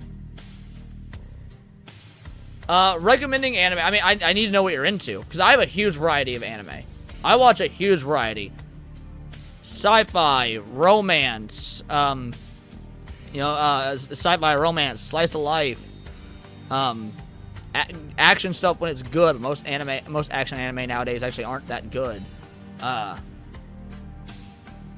Best anime rom-com. My Dress Up Darling. A lot of people have already seen it because that one's massively popular. So if you want something you haven't seen, but if you've seen My Dress Up Darling, then I've got other options. But if you haven't, that's the one I would start with. Rooster Fighters, the anime. Never heard of it. Just see my anime, it just goes by categories. Yeah, like, my anime list is insane.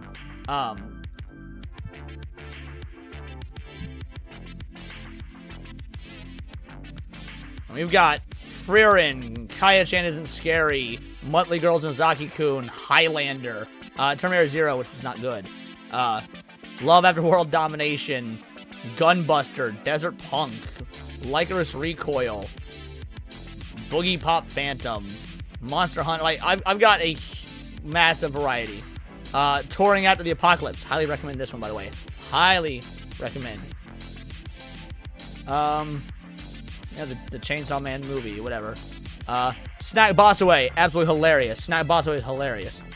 Goblin Slayer. Goblin Slayer's all right. It's not great, but it's good. It's good enough. Cozy Goober acting like with over 400 anime, I've not seen Great Teacher Onizuka.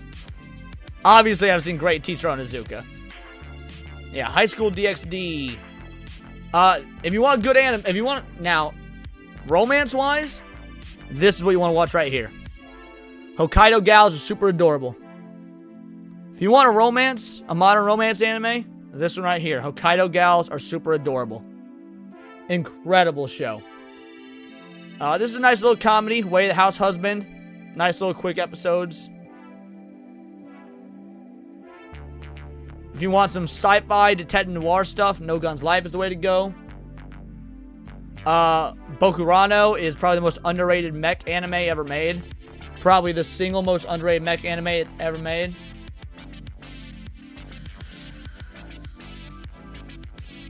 What do you mean new anime? I haven't watched anything from the new season yet. I've not watched a single... The new season just started a week or two ago. Hate this anime. This anime sucks. Call Me Can't Communicate. Shit was awful.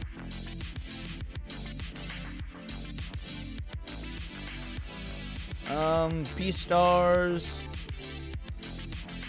Dominion. Dominion was fun. It's not that great, but it was fun. If you want a good skater anime about skating, Skate the Infinity.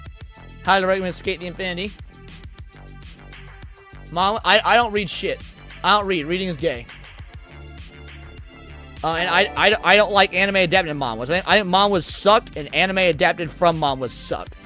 War Wizard for a 5-banger. I actually watched Hokkaido Gal. It's super adorable because you mentioned it. I loved it. Pit of the Manga. Nice! Nice! Good call, War Wizard.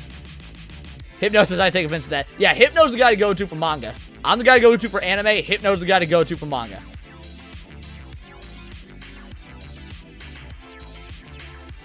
Ever seen Blood Rain, Curse of the Yoma? I have not. Right here, Space Adventure Cobra. Absolute classic. Crying Freeman. Absolute classic. If you want a good, like, old, fucked up, like, 80s Yakuza anime, Crying Freeman. It's only 6 episodes long. It's awesome. He's going to offend solo leveling fans. I'll offend all the solo leveling fans I want. Solo leveling is for fags. I don't, yeah, get the stream taken down. I don't give a fuck. Solo leveling's for fags. Hayden Wayne with a 10-banger. Demons from the Shadow Realm is awesome for new season anime stuff. 2 episodes out so far. Is that the one Ciney was telling me about a new one? I'll go ahead and add it to the list, because I know me and Cindy are going to be watching new anime. We usually watch a couple of new anime per season. So there we go. I added that one. Thank you for the $10, by the way. Thank you for the 10-banger, homie. Appreciate you. Where are we at? Cousin of Sigma's, that should not be a 9. That should be a 6. What the fuck? I must have got rated by mistake. Anyway, fun. Easy to watch. Dimension W is okay. It's the definition of mid. It's a 5. Let's see. Steins Gate. Heavily recommend Steins Gate. Heavily recommend Juosei. Juosei is good. Let's see. Serial Experiments Lane, probably the greatest sci-fi anime ever made. It beats the shit out of, the other one that everyone loves. That's incredibly overrated. The mech one. Oh, right, yeah, Evangelion. If you want Evangelion, but good, in terms of its philosophy, then Serial Experiments Lane is the way to go.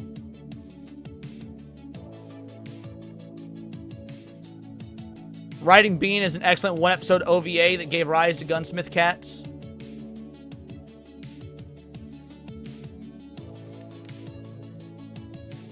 Yeah, Razor off. 80s and 90s anime is where I shine. I watch more modern stuff, but 80s and 90s anime is where I shine. Yeah, 1993, Sweet Coden Demon Century. It's a good one. 1992, Giant Robo the animation, The Day the Earth Stood Still. Absolutely recommend Giant Robo. Currently showing Siniviere Kids on the Slope. This is an amazing anime.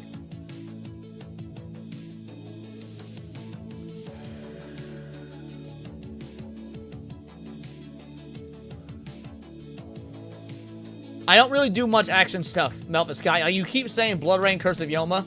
Is it new or old? Because I don't watch a lot of action stuff. Oh, never mind. It's old. Okay. All right. I'll add this then. I'll add this. I thought you were talking about new anime. All right. It's been added. It's been added.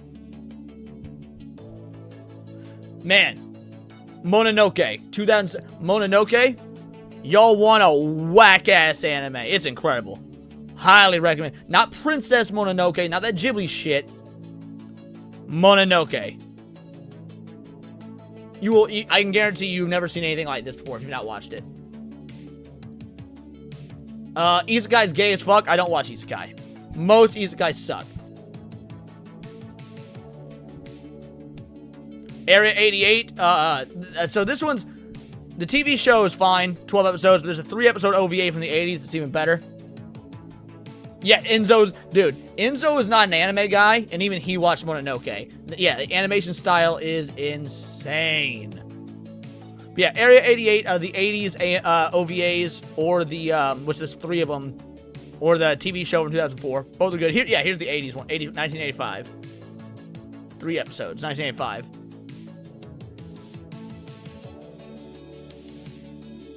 Yeah, Bubblegum Crisis. We recommended that one earlier in the stream. Bubblegum Crisis. Oh, dude, Aeon Flux is great. I don't know why it's on an anime website, because Aeon Flux is not an anime to my knowledge. But it is incredible if you haven't seen it. Aeon Flux is fucking great. If you like gangster stuff like Godfather and whatnot, 91 Days. 91 Days. 3x3 Eyes is pretty good. 3x3 Eyes is pretty good. This was my very first anime of all time, which is simply called X, which makes it very difficult to search for on the internet, by the way. But yeah, this was my very first anime called X. Lily Cat is a hilariously stupid movie. It is... If you want an anime that is John Carpenter's The Thing and James Cameron's Alien with a hint of Terminator and Ghostbusters, that is how I described it. It is all those movies mashed together in one movie called Lily Cat. Yeah, Fell Steps is Dirty Pair. Yeah, Dirty Pair is in my top 10 anime of all time. Dirty Pair is one of my top 10 favorite anime of all time. There is a series, Cozy Goober. I saw the series as well when I was a kid, but it has been so many years, I need to rewatch it and see if it's actually good. Watakoi Love is Harder Than Otaku is a great romance anime. Very good romance anime. High Score Girl is a great romance anime. Actually, a really, really underrated romance anime. High Score Girl is a really underrated romance anime. Now, if you guys want to go back, if you want to go back, 1978, there's an anime adaptation of Treasure Island. Dude, 1978, Studio Madhouse. Yes, that Studio Madhouse. The ones that did season 1 of One Punch Man. They did an anime adaptation of the novel Treasure Island. So good. Really good. Again, I rated it a 9 out of 10. Deceptively incredible. If you want to watch some, like, old school shit. Heroic Legend of Arlen, pretty good. New War Chronicle Ear Guys was not good. I love High School of the Dead, whoever said that. Where's High School of the Dead? Yeah, I love High School of the Dead. High School of the Dead's great.